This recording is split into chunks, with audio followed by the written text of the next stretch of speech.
Master Elliot के अपहरण से पहले की घटनाओं के बारे में विस्तार से बताऊंगा। उम्मीद है इससे आपको उसे ढूंढने में आसानी होगी। क्ली बैठ गया और सुबह हुए दुष्वप्न का वर्णन किया, यह उम्मीद करते हुए कि जिन मददगारों से वह गुजरा था काम पर रखने में बड़ी परेशानी से मदद मिलेगी। क्लेन और लियोनार्ड को विशिष्टताओं में कोई दिलचस्पी नहीं थी। उन्हें केवल इस बात की परवाह थी कि अपहरणकर्ताओं की संख्या कितनी है, क्या कुछ असामान्य हुआ है या उनके पास कोई हथियार है या नहीं। 3 सामान्य आग्नेयास्त्रों से लैस। वांछित जानकारी प्राप्त करने के बाद उन्होंने क्ली को विदाई दी और एक 2 पहिया हल्की गाड़ी किराए पर ली। सार्वजनिक गाड़ियों के विपरीत निजी किराए की गाड़ियां या तो 4 पहिया या 2 पहिया होती थीं। उनसे या तो समय या दूरी के आधार पर शुल्क लिया जाता था। बाद वाला शहर में 4 पेंस प्रति किलोमीटर और बाहर 8 पेंस प्रति किलोमीटर था।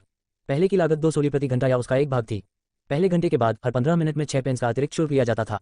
खराब मौसम में या यदि ग्राहक को तेजी से जाना हो तो किराया और भी अधिक हो सकता है। क्लेन ने अजिक से सुना था कि राजधानी बैकलिन में ये गाड़ी चालक अत्यधिक कीमतें उद्धृत करने के लिए प्रसिद्ध थे।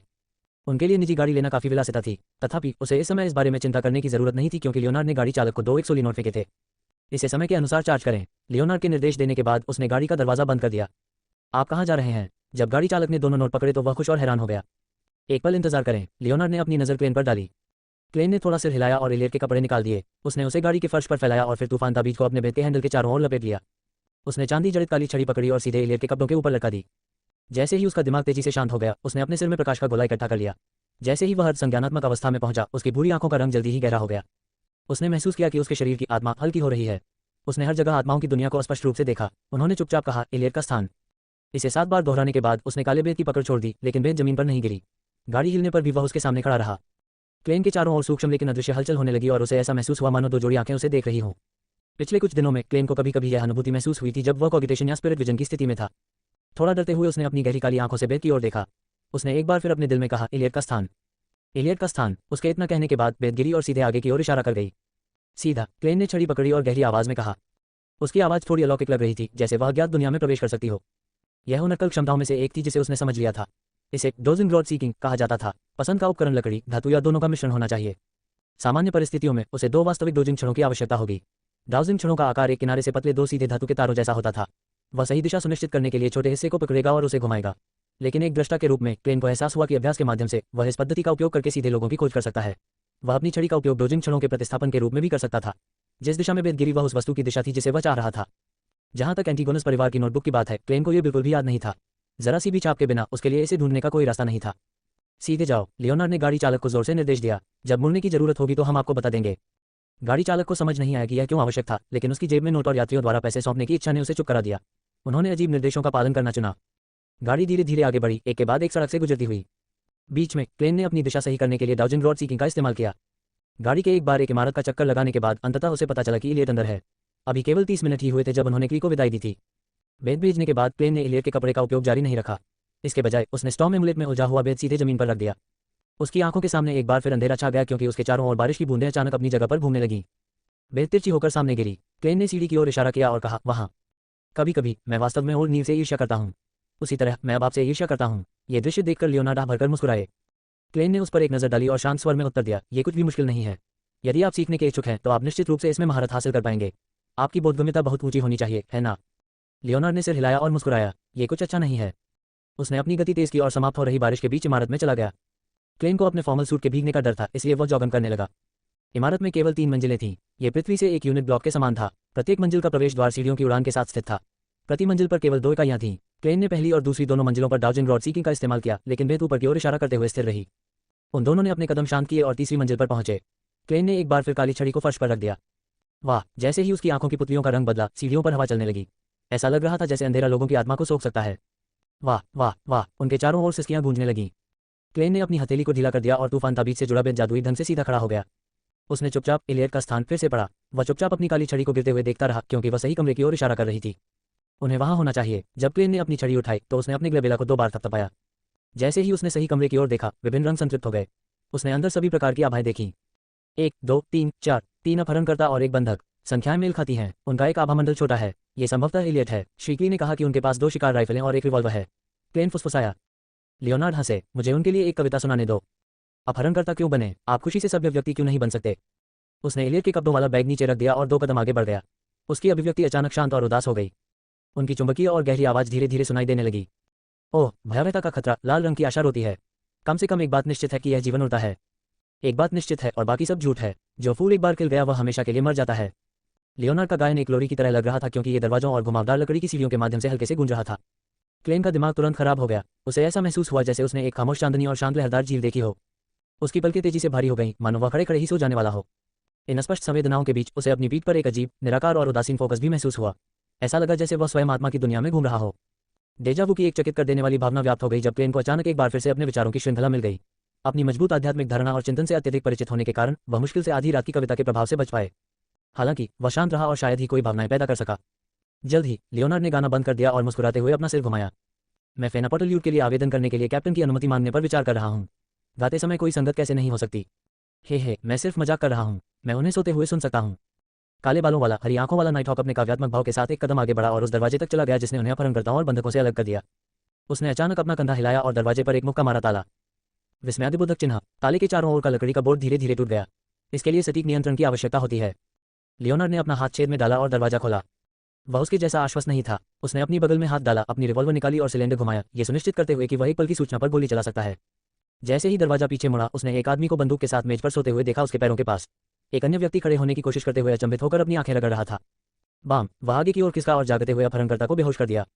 जब उसे अचानक कुछ महसूस हुआ, सीढ़ी टैप करें, नीचे से कदमों की आहट आ रही थी। ये स्पष्ट हो गया कि कुछ भूरे रंग के कोट में एक बिना टोपी वाला आदमी था जो रोटी के एक पेपर बैग को गले लगाते हुए तीसरी मंजिल की ओर अपनी प्रगति में सीढ़ी का चक्कर लगा रहा था। अचानक वह रुक गया। उसने धातु की चमक वाली बंदूक की नली को अपनी ओर निशाना साधते देखा। उनकी आंखों में आधी टोपी, काले फॉर्मल सूट और उसी रंग की बोटाई पहने एक युवक नजर आ रहा था। इसमें पटरी पर टिकी बेत और खतरनाक रिवॉल्वर भी प्रतिबिंबित हुई। हिलना मत, अपने हाथ उठाओ। 3, 2, 1। क्लेन का स्वर गहरा लेकिन शांत था। उसने रिवॉल्वर को दोनों हाथों से पकड़ लिया और अपने अभ्यास से उस व्यक्ति को एक लक्ष्य के रूप में कल्पना करने की कोशिश की। तनावपूर्ण माहौल के बीच भूरे कोट वाले व्यक्ति ने रोटी का थैला फेंक दिया और धीरे से अपने हाथ ऊपर उठाए। सर, क्या ये कोई मजाक है? कोई गलतफहमी हो गई है। उसने उस उंगली को ध्यान से देखा जो क्लेन ने ट्रिगर पर रखी थी और वह मुस्कुराने पर मजबूर हो गया। क्लेन अस्थायी रूप से यह निर्धारित करने में असमर्थ था कि वह एक सहयोगी या पड़ोसी था, लेकिन उसने कोई असामान्यता प्रकट नहीं की। उन्होंने गहरी आवाज में कहा, प्रतिरोध करने का प्रयास मत करो। थोड़ी देर में कोई पता लगा लेगा कि यह गलतफहमी है या नहीं। उस समय लियोनार्ड, जो अपहरणकर्ताओं से निपट चुका था, बाहर चला गया और उसने सीढ़ी पर बैठे व्यक्ति को देखा। उसने इत्मीनान से कहा, तो अपहरणकर्ताओं के पास खाना खरीदने और पहुंचाने के लिए जिम्मेदार कोई और साथी है। ये सुनकर उस आदमी की पुतलियां सिकुड़ गईं क्योंकि उसने अचानक अपना पैर उठाया और क्लेन की दृष्टि को अवरुद्ध करने के प्रयास में रोटी के थैले को लात मार दी। अप्रभावित प्रतीत होते हुए क्लेन ने अपने सामान्य प्रशिक्षण की तरह ठंड से ट्रिगर खींच लिया। टकराना। आदमी के बाएं कंधे से खून बह निकला। वह जमीन पर गिर गया और दूसरी मंजिल से भागने का प्रयास किया। हालांकि लियोनार्ड ने छलांग लगाने से पहले ही अपना हाथ रेलिंग की ओर बढ़ा दिया था। एक धीमी गड़गड़ाहट के साथ लियोनार्ड ऊपर से आदमी पर उतरा। वह आदमी बेहोश हो गया क्योंकि लियोनार्ड ने उस पर बिखरे खून में से कुछ को निगल दिया। उसने क्लेन की ओर देखा और मुस्कुराया। अच्छी शूटिंग। मैं उसके पैरों पर वार करने की कोशिश कर रहा था। खून की गंध का एहसास होते ही क्लेन के मुंह का कोना स्पष्ट तरीके से हिल गया। उन्होंने पाया कि दृष्टा औषधि का सेवन करने के बाद उनकी दृश्य, श्रवण या स्पर्श इंद्रियों में कोई वृद्धि नहीं होने के बावजूद वह अभी भी बाधित वस्तुओं को देख सकते थे और बेहोश कदमों को सुन सकते थे, जिससे उन्हें पूर्व निर्णय लेने की अनुमति मिली। क्या यह आध्यात्मिक अनुभूति के दायरे में था? क्लेन ने सोच में सिर हिलाया जब उसने देखा कि लियोनार्ड को उसके साथी के पास एक तेज खंजर मिला और उसने उसे कमरे में खींच लिया। दोनों हाथों में बंदूक और बेत लेकर क्लेन अपहरणकर्ता के कमरे में दाखिल हुआ। उन्होंने देखा कि इलियट विक्रोय बंदूक की गोली से झटके से जाग गए और उन्होंने अपना शरीर सीधा किया और एक सिकुड़ी हुई स्थिति से धीरे धीरे उठ बैठे। लियोनार्ड ने 3 अपहरणकर्ताओं को उस रस्सी से सुरक्षित रूप से बांध दिया था जिसका इस्तेमाल उन्होंने इलियट के खिलाफ किया था। उन्हें एक साथ इकट्ठा करके एक कोने में फेंक दिया गया। रस्सी की कमी उनके कपड़े फाड़कर पूरी की गई। जिस बेहोश आदमी के कंधे में गोली लगी थी उस पर पट्टी बांधी गई थी, लेकिन लियोनार्ड को अपने हाथ गंदे करने से नफरत थी, इसलिए उसने गोली निकालने में उसकी मदद नहीं की। आप लोग कौन हैं? जब इलियट ने अपने सामने का दृश्य देखा तो वह प्रसन्नता से हकलाने लगा। हाँ, आपने सही अनुमान लगाया। बहुत सटीक, उदार लियोनार्ड ने लापरवाही से उत्तर दिया। मैंने कभी नहीं सोचा था कि इस कमीने के अंदर कुछ हास्य कोशिकाएं होंगी। क्लेन ने अपना रिवॉल्वर नीचे किया और इलियट से कहा, हम तुम्हारे पिता द्वारा नियुक्त भाड़े के सैनिक हैं। तुम हमें सुरक्षाकर्मी भी कह सकते हो। ओह, सच में? क्या मैं बच गया हूँ? इलियट ने कोई हलचल करने की हिम्मत किए बिना खुशी से कहा। यह स्पष्ट था कि अपहरण का शिकार होने के कुछ ही घंटों में उसे काफी कठोर पीड़ा सहनी पड़ी थी। उसमें वह उतावलापन नहीं था जो आमतौर पर उसकी उम्र के किसी व्यक्ति में होता। लियोनार्ड खड़े हुए और क्लेन से कहा, नीचे जाओ और कुछ गश्त कर रहे पुलिस वालों को ढूंढो। उन्हें तंबाकू व्यापारी को सूचित करने के लिए कहो। मैं एक बच्चे और 4 बेवकूफों के साथ एक अपहरणकर्ता की तरह बाहर नहीं जाना चाहता। क्लेन, जो इसके परिणाम के बारे में सोच रहा था, ने सिर हिलाया। उसने अपनी रिवॉल्वर हटा दी, अपनी छड़ी उठाई और सीढ़ी की ओर चल दिया। जैसे ही वह सीढ़ियों से नीचे उतरा, उसे सताने लगा कि वह कुछ भूल गया है। इसके अलावा उन्होंने लियोनार्ड को इलियट से यह कहते हुए सुना, घबराओ मत, तुम जल्द ही अपने पिता, माँ और अपने पुराने बटलकली को देखोगे। हम क्विन का एक राउंड क्यों नहीं खेलते? ... क्लेन ने अपनी हंसी रोकी और बाहर सड़कों पर चला गया। राहगीरों की मदद से उसे गश्त कर रहे 2 पुलिसकर्मी मिले। उन्होंने विशेष परिचालन विभाग के सदस्य के रूप में अपने बैज और पहचान का उपयोग नहीं किया। इसके बजाय उन्होंने एक पेशेवर सुरक्षा कंपनी के रूप में अपनी पहचान का इस्तेमाल किया और घटनाओं को तथ्यात्मक रूप से बताया। जहां तक उसके बंदूक रखने की बात है तो उसे इसकी बिल्कुल भी चिंता नहीं थी। उन्हें परसों ही सर्वोद्देशीय हथियार उपयोग प्रमाण पत्र प्राप्त हुआ था। आंतरिक चैनलों के माध्यम से जाकर उनके आवेदन में तेजी लाई गई। दोनों पुलिसकर्मियों ने एक दूसरे से नजरें मिलाईं और उनमें से एक अतिरिक्त सुरक्षा बल इकट्ठा करने और विक्रोय परिवार को सूचित करने के लिए चला गया। दूसरा पुलिसकर्मी क्लेन के पीछे पीछे अपहरणकर्ताओं के कमरे तक गया। 40 मिनट से अधिक समय तक इंतजार करने के बाद लियोनार्ड ने क्लेन को संकेत दिया जबकि पुलिसकर्मी ध्यान नहीं दे रहा था। क्लेन को उसके साथ कमरे से बाहर निकलना था। मुझ पर भरोसा करो, पुलिस स्टेशन जाना समय की अत्यधिक बर्बादी है। चलो पहले निकलते हैं, काव्यात्मक भाव वाले नाइटहॉक ने आराम से समझाया। चूंकि लियोनार्ड ये स्पष्ट कर रहे थे कि वह किसी भी परिणाम के लिए कोई भी जिम्मेदारी लेंगे, उन्होंने जवाब नहीं दिया और उनका अनुसरण किया। लगभग 5 मिनट बाद कुछ गाड़ियां उस इमारत की ओर दौड़ी जहां अपहरण करता थे। बूढ़ा बटलर की अपने हटे कट्टे मालिक विक्रोय के साथ जहाज से उतरा। इस क्षण तक वह अभी भी अचंभे में था। उसे यह अविश्वसनीय लगा कि समाचार इतनी तेजी से आएगा। यह एक सपने जैसा लगा। जैसे ही वह पीछे मुड़ा, अचानक उसे एक तेज आवाज सुनाई दी। एक दोपहिया गाड़ी अपनी खिड़कियां खुली हुए आगे बढ़ी। काले बालों और हरी आंखों वाले लियोनार्ड ने फिर से अपनी उंगलियां चटका लीं। विक्रोय की गाड़ी के पास से गुजरने के बाद लियोनार्ड ने खिड़की बंद कर दी, पीछे मुड़े और क्लेन की ओर देखा। उसने अपना दाहिना हाथ बढ़ाया और मुस्कुराया। आपके साथ काम करना खुशगवार रहा। मुझे नहीं लगता कि हमारे बीच इतने अच्छे संबंध हैं। क्लेन ने विनम्रता से अपना सिर हिलाया। उन्हें उम्मीद नहीं थी कि अपहरण का मामला इतनी जल्दी सुलझ जाएगा। वह बस बियोंडर्स की क्षमताओं पर आश्चर्य कर सकता था। भले ही वह सिर्फ आधा अधूरा सीक्वेंस नो बियॉन्डर था, फिर भी वह कई अकल्पनीय चीजें करने में सक्षम था। लियोनार्ड ने मुस्कुराते हुए समझाया, ये तलवारों की झड़प के बाद अभिजात वर्ग के बीच शांति का एक जश्न मनाने वाला संकेत है। मुझे पता है। क्लेन के कई कुलीन सहपाठी थे। उसने खिड़की से बाहर देखा और भौहें चढ़ाते हुए कहा, क्या हमें मिस्टर क्ली से पुष्टि नहीं करनी चाहिए? अगर उन्हें विश्वास है कि पुलिस ने इलियट को बचाया तो हमारा कमीशन आधा हो जाएगा। कुल 100 पाउंड। पहले से उनकी मुलाकात से अपहर्ताओं की लोकेशन बताने में कोई संदेह नहीं था। बुरा मत मानना, हमारे लिए पैसा इतना महत्वपूर्ण नहीं है, लियोनार्ड ने कंधे उचकाते हुए कहा। यह मेरे लिए बहुत महत्वपूर्ण है, क्लेन ने एक विनम्र मुस्कान के साथ कहा। कई कवि गरीबी के कारण जल्दी मर गए। लियोनार्ड हंसे। मेरा मानना है कि इलियट इस मामले पर झूठ नहीं बोलेंगे। मैं बता सकता हूं कि उनमें अभी भी कुछ मासूमियत बाकी है। हालांकि आपको 200 पाउंड कमीशन में से भी ज्यादा कुछ नहीं मिलेगा। मुझे कितना मिलेगा? क्लेन ने तुरंत पूछा। जैसा कि हमेशा से एक अनकहा नियम रहा है, कमीशन का आधा हिस्सा श्रीमती ओरियाना को टीम के लिए अतिरिक्त फंडिंग के रूप में दिया जाएगा। शेष को सदस्यों के बीच विभाजित किया जाएगा। अफसोस की बात है कि आप औपचारिक सदस्य नहीं हैं। आपको केवल इसके बारे में ही मिलेगा शेष आधे का 10%। 10 पाउंड, ये भी बुरा नहीं है। क्लेन ने चुटकी महसूस करने का नाटक करते हुए पूछा, क्या आप चिंतित नहीं हैं कि अपहरणकर्ताओं को एहसास होगा कि वे जागने के बाद एक बियोंडर की शक्तियों के प्रभाव में थे? उन्हें किसी भी चीज पर संदेह नहीं होगा। वे केवल यह मानेंगे कि मौसम अच्छा था और सोने के लिए बहुत अनुकूल था, जिसके कारण उन्हें झपकी आ गई। वे ये भी मानेंगे कि गाना केवल उनके सपनों में ही मौजूद था। ये कुछ ऐसा है जिसे हमने पहले सत्यापित किया है, लियोनार्ड ने बहुत आत्मविश्वास से उत्तर दिया। इसके बजाय यह आपकी राक्षस शिकार की गोलियां हैं जो संदेह पैदा कर सकती हैं। बेशक आप एक विचित्र व्यक्ति हैं जो रहस्यवाद का आनंद लेते हैं। ये पूरी तरह से उचित स्पष्टीकरण होगा। अच्छा ऐसा है। क्लेन को राहत मिली। उसे बस ऐसा महसूस होता रहा जैसे वह कुछ भूल गया है या अनदेखा कर दिया है। जॉटलैंड स्ट्रीट पर लौटने के बाद क्लेन ने क्ले के आने का इंतजार नहीं किया। वह विल्च के घर तक टहला और घर जाने के लिए एक अलग रास्ता अपनाया। रास्ते में उसने रात के खाने के लिए कुछ गोमांस और जैतून खरीदे। भोजन हमेशा की तरह आनंददायक था। वही 3 भाई बहन आराम से बातें कर रहे थे। हालांकि वहां एक अतिरिक्त आगंतुक था। वह गैस मीटर के लिए एक पैसा इकट्ठा करने के लिए जिम्मेदार कर्मचारी था। शाम ढल गई जब भाई बहनों ने एक दूसरे को शुभ रात्रि कहा और अपने कमरे में लौट आए। क्लेन गहरी नींद में सो रहा था जब वह अचानक बाहर किसी परिचित चीज से जाग गया।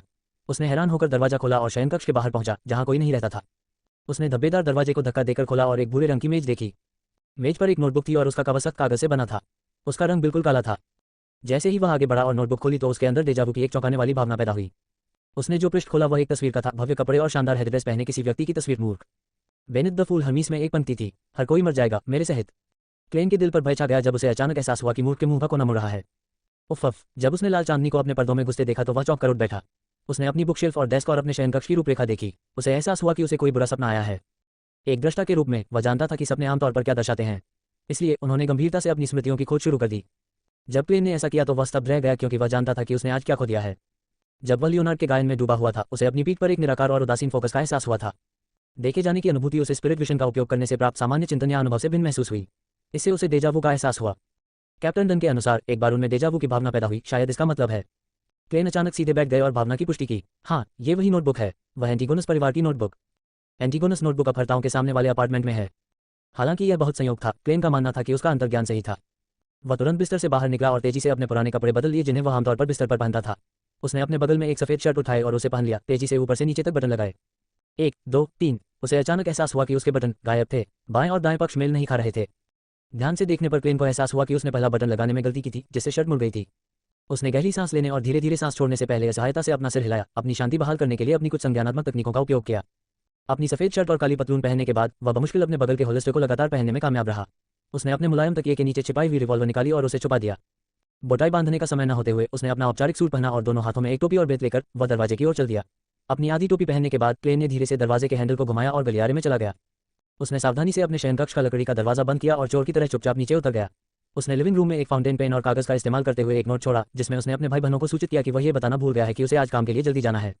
जैसे ही वह दरवाजे से बाहर आया, क्लेन को ठंडी हवा का झोंका महसूस हुआ और उसका पूरा अस्तित्व शांत हो गया। उसके सामने की सड़क बिना किसी पैदल यात्री के अंधेरी और खामोश थी। केवल गैस लैंप से ही सड़कें रोशन होती थीं। क्लेन ने अपनी जेब से अपनी पॉकेट घड़ी निकाली और उसे खोल दिया। अभी सुबह के 6 बजे थे और लाल चांदनी पूरी तरह से धुंधली नहीं हुई थी। हालांकि क्षितिज पर सूर्योदय की छटा थी। वह किराए के लिए एक महंगी गाड़ी ढूंढने ही वाला था कि तभी उसने 2 गुणों वाली 4 पहियों वाली बिना पटरी वाली गाड़ी को अपनी ओर आते देखा। इतनी सुबह सुबह सार्वजनिक गाड़ियां होती हैं। जब क्लेन आगे बढ़ा तो हैरान हो गया और रुकने के लिए हाथ हिलाया। सुप्रभात सर, गाड़ीवान ने कुशलतापूर्वक घोड़ों को रोक लिया। जम्हाई लेते समय उसके बगल वाले टिकट अधिकारी ने अपना हाथ उसके मुंह पर रखा हुआ था। जाउटलैंड स्ट्रीट के लिए। क्लेन ने अपनी जेब से 2 पैसे और 4 हाफ पेंस निकाले। 4 पेंस, टिकटिंग अधिकारी ने बिना किसी हिचकिचाहट के उत्तर दिया। सवारी के लिए भुगतान करने के बाद क्लेन गाड़ी पर चढ़ गया और उसे खाली पाया। अंधेरी रात के बीच एक स्पष्ट अकेलापन झलक रहा था। गाड़ी चालक ने मुस्कुराते हुए कहा, आप पहले व्यक्ति हैं। दोनों भूरे घोड़ों ने तेजी से आगे बढ़ते हुए अपनी गति बढ़ा दी। ईमानदारी से कहूं तो मैंने कभी नहीं सोचा था कि इतनी सुबह कोई सार्वजनिक गाड़ी होगी। क्लेन गाड़ी चालक के पास बैठ गया और उसका ध्यान भटकाने और उसके तनावग्रस्त दिमाग को आराम देने के लिए बेकार की बातें करने लगा। गाड़ीवान ने आत्मनिंदा करते हुए कहा, सुबह 6 बजे से रात के 9 बजे तक, लेकिन मैं सप्ताह में केवल 1 पाउंड कमाता हूँ। क्या कोई ब्रेक नहीं है? क्लेन ने चकित होकर पूछा। हम सप्ताह में 1 बार आराम करने के लिए शिफ्ट लेते हैं। गाड़ीवान का स्वर भारी हो गया। उनके बगल में टिकटिंग अधिकारी ने कहा, हम सुबह 6 बजे से 11 बजे तक सड़कों पर वाहन चलाने के प्रभारी हैं। उसके बाद हम दोपहर का भोजन करते हैं और दोपहर का अवकाश लेते हैं। रात के खाने के समय, जो शाम 6 बजे होता है, हम अपने सहयोगियों को बदल देते हैं। भले ही हमें आराम की जरूरत नहीं है, लेकिन दोनों घोड़ों को इसकी जरूरत होगी।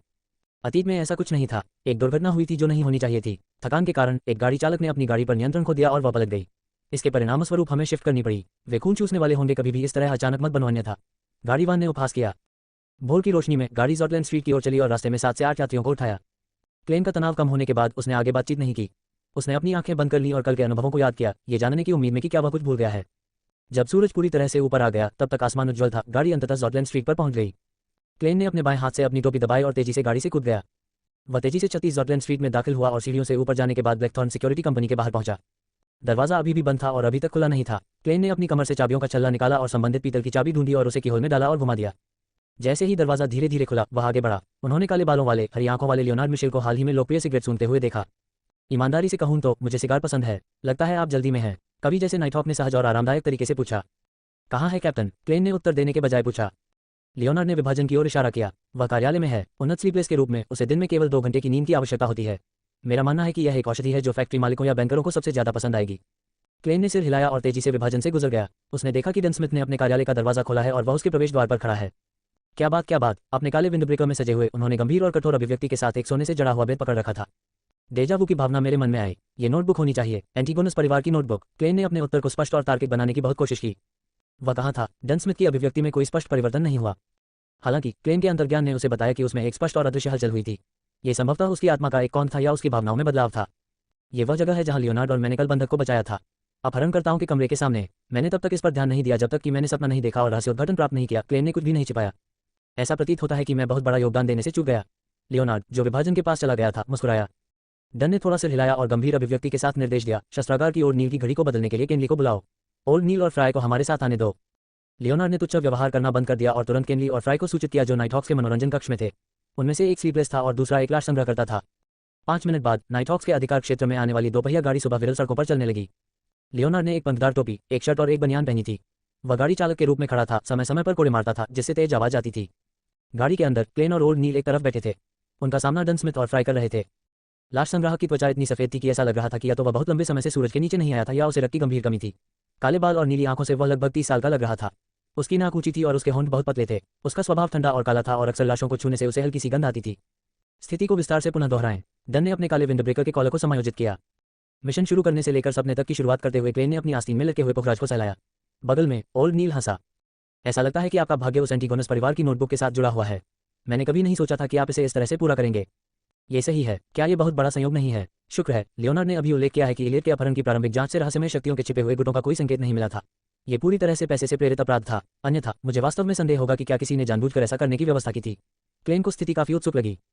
ये बहुत संयोग था। डन ने अपने विचार व्यक्त नहीं किए क्योंकि वह गहरे विचार में था। वैसे ही लाश कलेक्टर फ्राई ने अपने काले विंडब्रेकर में चुप्पी बनाए रखी। जब गाड़ी क्लेन द्वारा बताई गई इमारत पर रुकी तभी सन्नाटा टूटा। चलो ऊपर चलते हैं। क्लेन, तुम और ओल्ड नील पीछे चलते हो। सावधान रहो, बहुत सावधान। डन गाड़ी से उतरा और स्पष्ट रूप से लंबी और मोटी बैरल वाली एक अजीब रिवॉल्वर निकाली। उसने उसे अपनी दाहिनी जेब में भर लिया। ठीक है। क्लेन ने बात उठाने की हिम्मत नहीं की। जब लियोनार्ड को गाड़ी पर नजर रखने के लिए कोई मिला तो पांचों ब्यूडर्स व्यवस्थित रूप से इमारत में चले गए। बहुत हल्के कदमों से वे तीसरी मंजिल पर पहुंचे। क्या यही जगह है? लियोनार्ड ने अपहरणकर्ताओं के सामने वाले अपार्टमेंट की ओर इशारा किया। क्लेन ने अपने ग्लेबेला को 2 बार टैप किया और अपनी स्पिरिट विजन को सक्रिय किया। इस अवस्था में उनका आध्यात्मिक बोध पुनः प्रखर हो गया। उसे दरवाजा परिचित लगा, जैसे वह पहले भी एक बार उसमें दाखिल हुआ हो। हाँ, उसने पुष्टि में सिर हिलाया। ओल्ड नील ने भी अपनी आध्यात्मिक धारणा को सक्रिय किया और ध्यान से देखने के बाद कहा, अंदर कोई नहीं है, नहीं जादू की कोई आध्यात्मिक चमक है। लाश कलेक्टर फ्राई ने अपनी कर्कश आवाज में कहा, कोई बुरी आत्माएं नहीं है। वह अपनी आध्यात्मिक दृष्टि को सक्रिय किए बिना भी कई आध्यात्मिक शरीरों को देख सकता था, जिनमें बुरी आत्माएं और बेचैन करने वाले प्रेत भी शामिल थे। लियोनार्ड ने एक कदम आगे बढ़ाया और कल की तरह दरवाजे के ताले पर मुक्का मारा। इस बार न केवल आसपास की लकड़ी टूट गई बल्कि दरवाजे का ताला भी उड़ गया और जोर जोर से जमीन पर गिर गया। क्लेन को ऐसा लग रहा था जैसे कोई अदृश्य सील तुरंत गायब हो गई हो। उसके तुरंत बाद उसे तीव्र दुर्गंध का एहसास हुआ। लाश, एक सड़ती हुई लाश, फ्राई ने बेरुखी से वर्णन किया। ऐसा नहीं लगा कि वह मतली से पीड़ित है। डन ने अपना काला दस्ताने वाला दाहिना हाथ बढ़ाया और धीरे से धक्का देकर दरवाजा खोला। सबसे पहली चीज जो उन्होंने देखी वह एक चिमनी थी। जुलाई की शुरुआत में कमरे से असामान्य गर्मी निकल रही थी। चिमनी के सामने एक रॉकिंग कुर्सी थी। उस पर काले और सफेद कपड़े पहने एक बूढ़ी औरत बैठी थी। उसका सिर नीचे झुक गया। उसका शरीर असामान्य रूप से बड़ा था। उसकी त्वचा काली, हरी और सूजी हुई थी। ऐसा लगा जैसे वह एक साधारण सी चीज से फट जाएगी और अंदर से गंदी सड़न भरी दुर्गंध उगल देगी। जैसे ही कीड़े और अन्य परजीवी उसके मांस, रक्त और सड़ते रस या कपड़ों और झुर्रियों के बीच छटपटा रहे थे, वे स्पिरिट विशन में प्रकाश के बिंदु की तरह दिखाई दिए। ऐसा लग रहा था जैसे वे बुझे हुए अंधेरे के करीब चिपके हुए हैं। पिताजी, पिताजी। बूढ़ी औरत की आंखें फर्श पर गिरी और कई बार घूमी, जिससे एक पीली भूरी रेखा पीछे छूट गई। क्लेन को घृणा महसूस हुई और अब वह सड़ी हुई बदबू को सहन करने में असमर्थ हो गया। वह झुका और उल्टी करने लगा। हाँ हाँ, क्लेन अनायास ही उल्टी करते हुए वहीं बैठ गया। चूंकि उसने नाश्ता नहीं किया था इसलिए जल्द ही उसकी उल्टियां ठीक हो गईं। उसी समय उसके सामने एक टिन के रंग का चौकोर फ्लास्क जो सिगरेट के डिब्बे जैसा दिखता था दिखाई दिया। जिस मुंह ने अपना स्टॉपर खो दिया था उससे तंबाकू, कीटाणुनाशक और पुदीने की पत्तियों जैसी गंध का मिश्रण निकल रहा था। इससे क्लेन की नाक साफ हो गई और वह फिर से जीवंत हो गया। तीखी गंध लगातार बनी रही लेकिन क्लेन को अब मिचली महसूस नहीं हो रही थी। जल्द ही उसे उल्टी होना बंद हो गई। उसने छोटे फ्लास्क को ऊपर उठाया और एक पीला हाथ देखा जो जीवित सदस्य का नहीं लग रहा था। उसने एक काले विंड ब्रेकर की आस्तीन का मुंह देखा और ठंडे और अंधेरे असर के साथ लाश कलेक्टर फ्राई को देखा। धन्यवाद। क्लेन पूरी तरह से ठीक हो गया और अपने हाथों को घुटनों पर रखकर वापस खड़ा हो गया। फ्राई ने बिना किसी अभिव्यक्ति के सिर हिलाया। जब तुम्हें इसकी आदत हो जाएगी तो सब ठीक हो जाएगा। उसने फ्लास्क का स्टॉपर वापस लगाया और उसे अपनी जेब में रख लिया और अत्यधिक विघटित लाश की ओर चलते हुए मुड़ गया।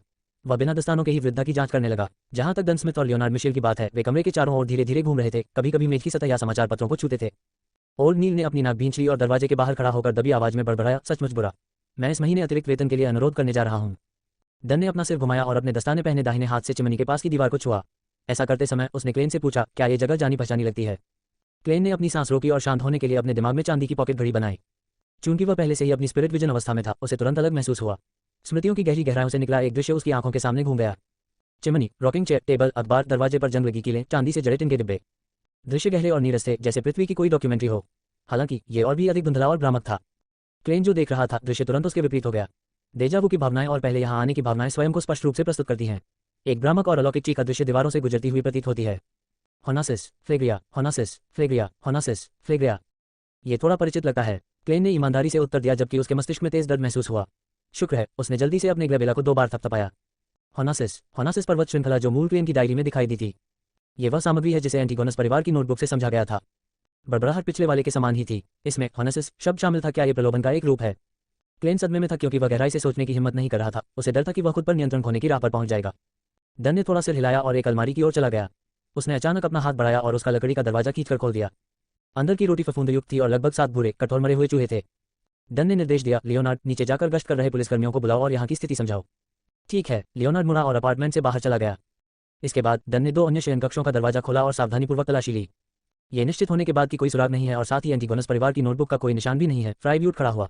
उन्होंने अपने साथ लाए सफेद रुमाल से अपने हाथ पोंछे और कहा, मौत का समय 5 दिन से अधिक समय पहले हुआ था। कोई बाहरी चोट नहीं है और न ही कोई स्पष्ट संकेत है कि यह बियॉन्ड शक्तियों का परिणाम था। सटीक मृत्यु के कारणों के लिए पोस्टमार्टम की आवश्यकता होगी। क्या तुम्हें कुछ पता चला? डन ने ओल्ड नील और क्लेन की ओर देखा। वे दोनों जो अब स्पिरिट विशन अवस्था में नहीं थे, एक स्वर में अपना सिर हिलाया।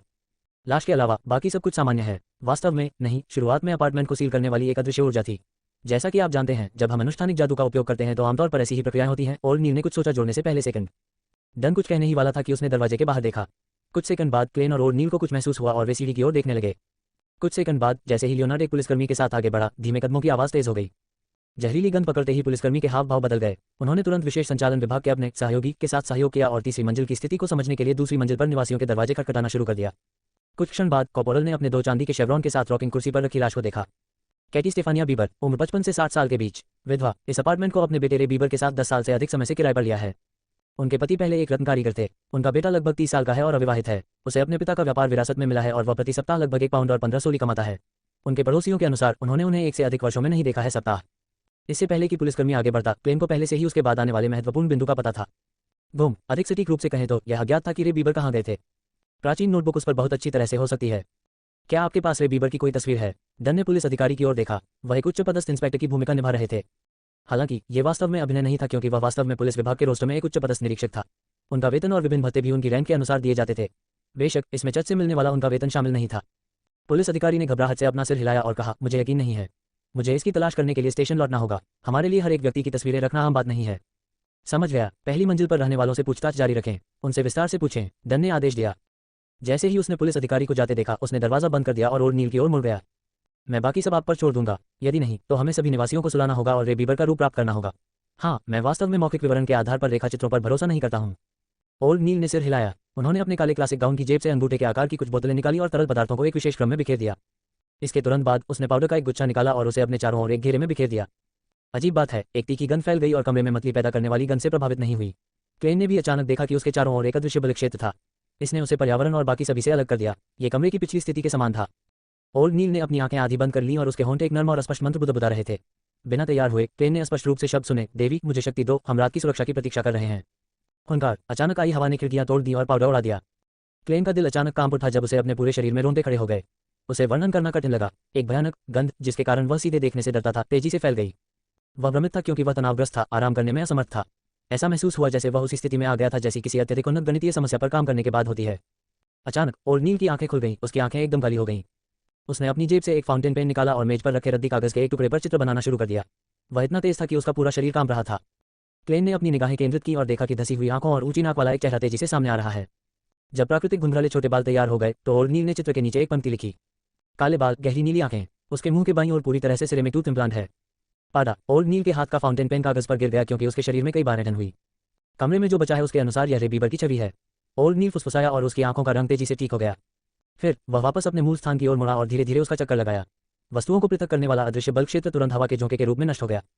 महिला की स्तुति करो। ओल्ड नील ने अपनी छाती को 4 स्थानों पर थपथपाया जिससे लाल चंद्रमा का आकार बन गया। जैसे जैसे क्लेन ने अधिक तीव्र अवलोकन किए, उसकी तनी हुई नसें शिथिल हो गईं। उन्होंने पाया कि रे बीबर के चेहरे की विशेषताओं में कुछ खास नहीं था। उनका असर अपेक्षाकृत हल्का था। एकमात्र बात यह थी कि उनका फिल्ट्रम स्पष्ट रूप से शिथिल हो गया था।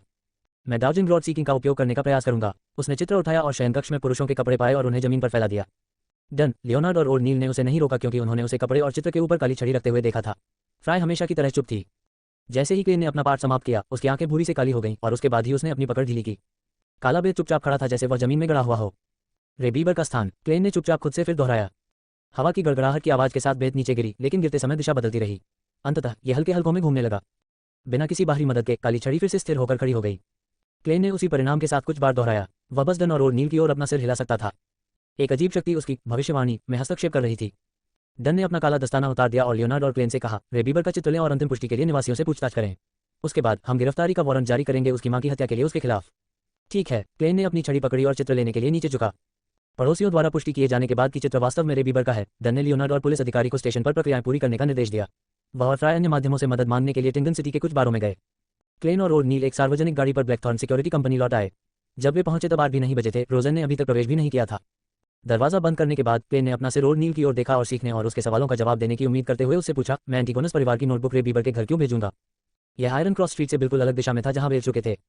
बूढ़ा नील सोफे के पास गया और हंसने लगा। क्या ये स्पष्ट नहीं है? कौन जानता है कि आपने नोटबुक के अंदर किन शक्तियों का आह्वान किया था? हो सकता है कि आपने जिज्ञासावश कुछ वर्णित अनुष्ठान किए हों और एक अजीब अस्तित्व को उकसाया हो जो आपके पास नहीं होना चाहिए था। इस अस्तित्व का उद्देश्य नोटबुक भेजना था रे बीबर को और सारे सुराग तोड़ दो, किसी को भी इसकी खोज करने से रोकने के लिए। इसलिए आपके अलावा जिनका चयन किया गया था, वेल्च और नाया ने आत्महत्या कर ली आपके संबंध में। सच कहूं तो मुझे अभी भी नहीं पता कि आप कैसे बच गए। मैं भी जानना चाहूंगा। क्लेन बैठ गया और उसने जानबूझकर एक व्यंग्यपूर्ण मुस्कान के साथ उत्तर दिया, मैंने कार्यवाही के बारे में आपके अनुमानों के बारे में भी सोचा है। हालांकि एक बात है जो मुझे समझ नहीं आ रही है, मुझे रे बीबर को नोटबुक क्यों सौंपनी पड़ी?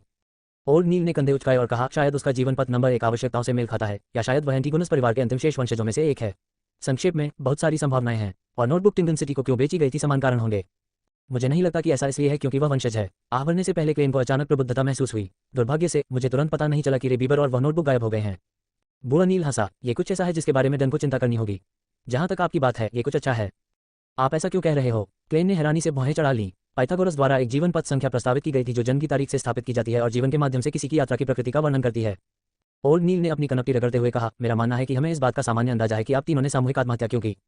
वह नोटबुक भी अब कथित तौर पर रे बीबर के हाथ में है। इसके अलावा मामला पहले ही उजागर हो चुका है। चाहे जो भी हो, चाहे आप जीवित हो या मृत, या शायद ही बाद के किसी भी घटनाक्रम को प्रभावित करेगा।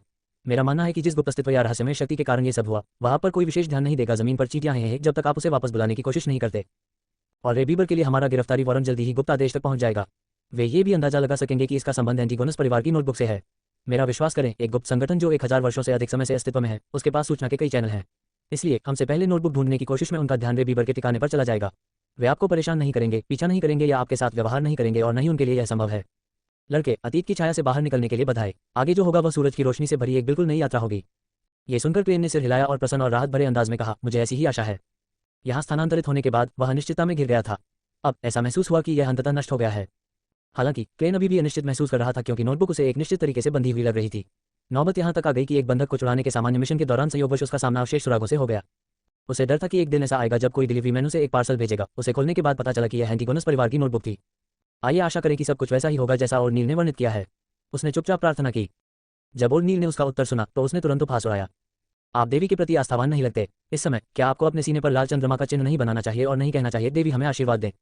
मिस्टर नील, आप भी ऐसे नहीं लगते। एक सच्चा भक्त यह नहीं कहेगा कि इसके बाद जो होगा वह सूरज की रोशनी से भरी एक बिल्कुल नई यात्रा होगी। ओ'नील के तहत रहस्यवाद का अध्ययन करने के बाद क्लेन ने एक अच्छी दोस्ती स्थापित की थी उसके साथ, इसलिए वह व्यंग्यात्मक टिप्पणी का जवाब देने के लिए समारोह में खड़ा नहीं हुआ। दोनों ने आंखें बंद कर लीं और बड़े आत्मीयता से हंसे। साथ ही उन्होंने अपनी छाती पर 4 बार थपथपाया। महिला की स्तुति करो। उसी समय जैसे ही ब्लैकथॉर्न सिक्योरिटी कंपनी का मुख्य दरवाजा खुला, उन्होंने मशीनरी के पीसने की आवाज सुनी। सुंदर श्रीमती ओरियाना अपने फैशनेबल कुंडलित बालों के साथ हल्के हरे रंग की पोशाक के साथ रिसेप्शन हॉल में दाखिल हुई।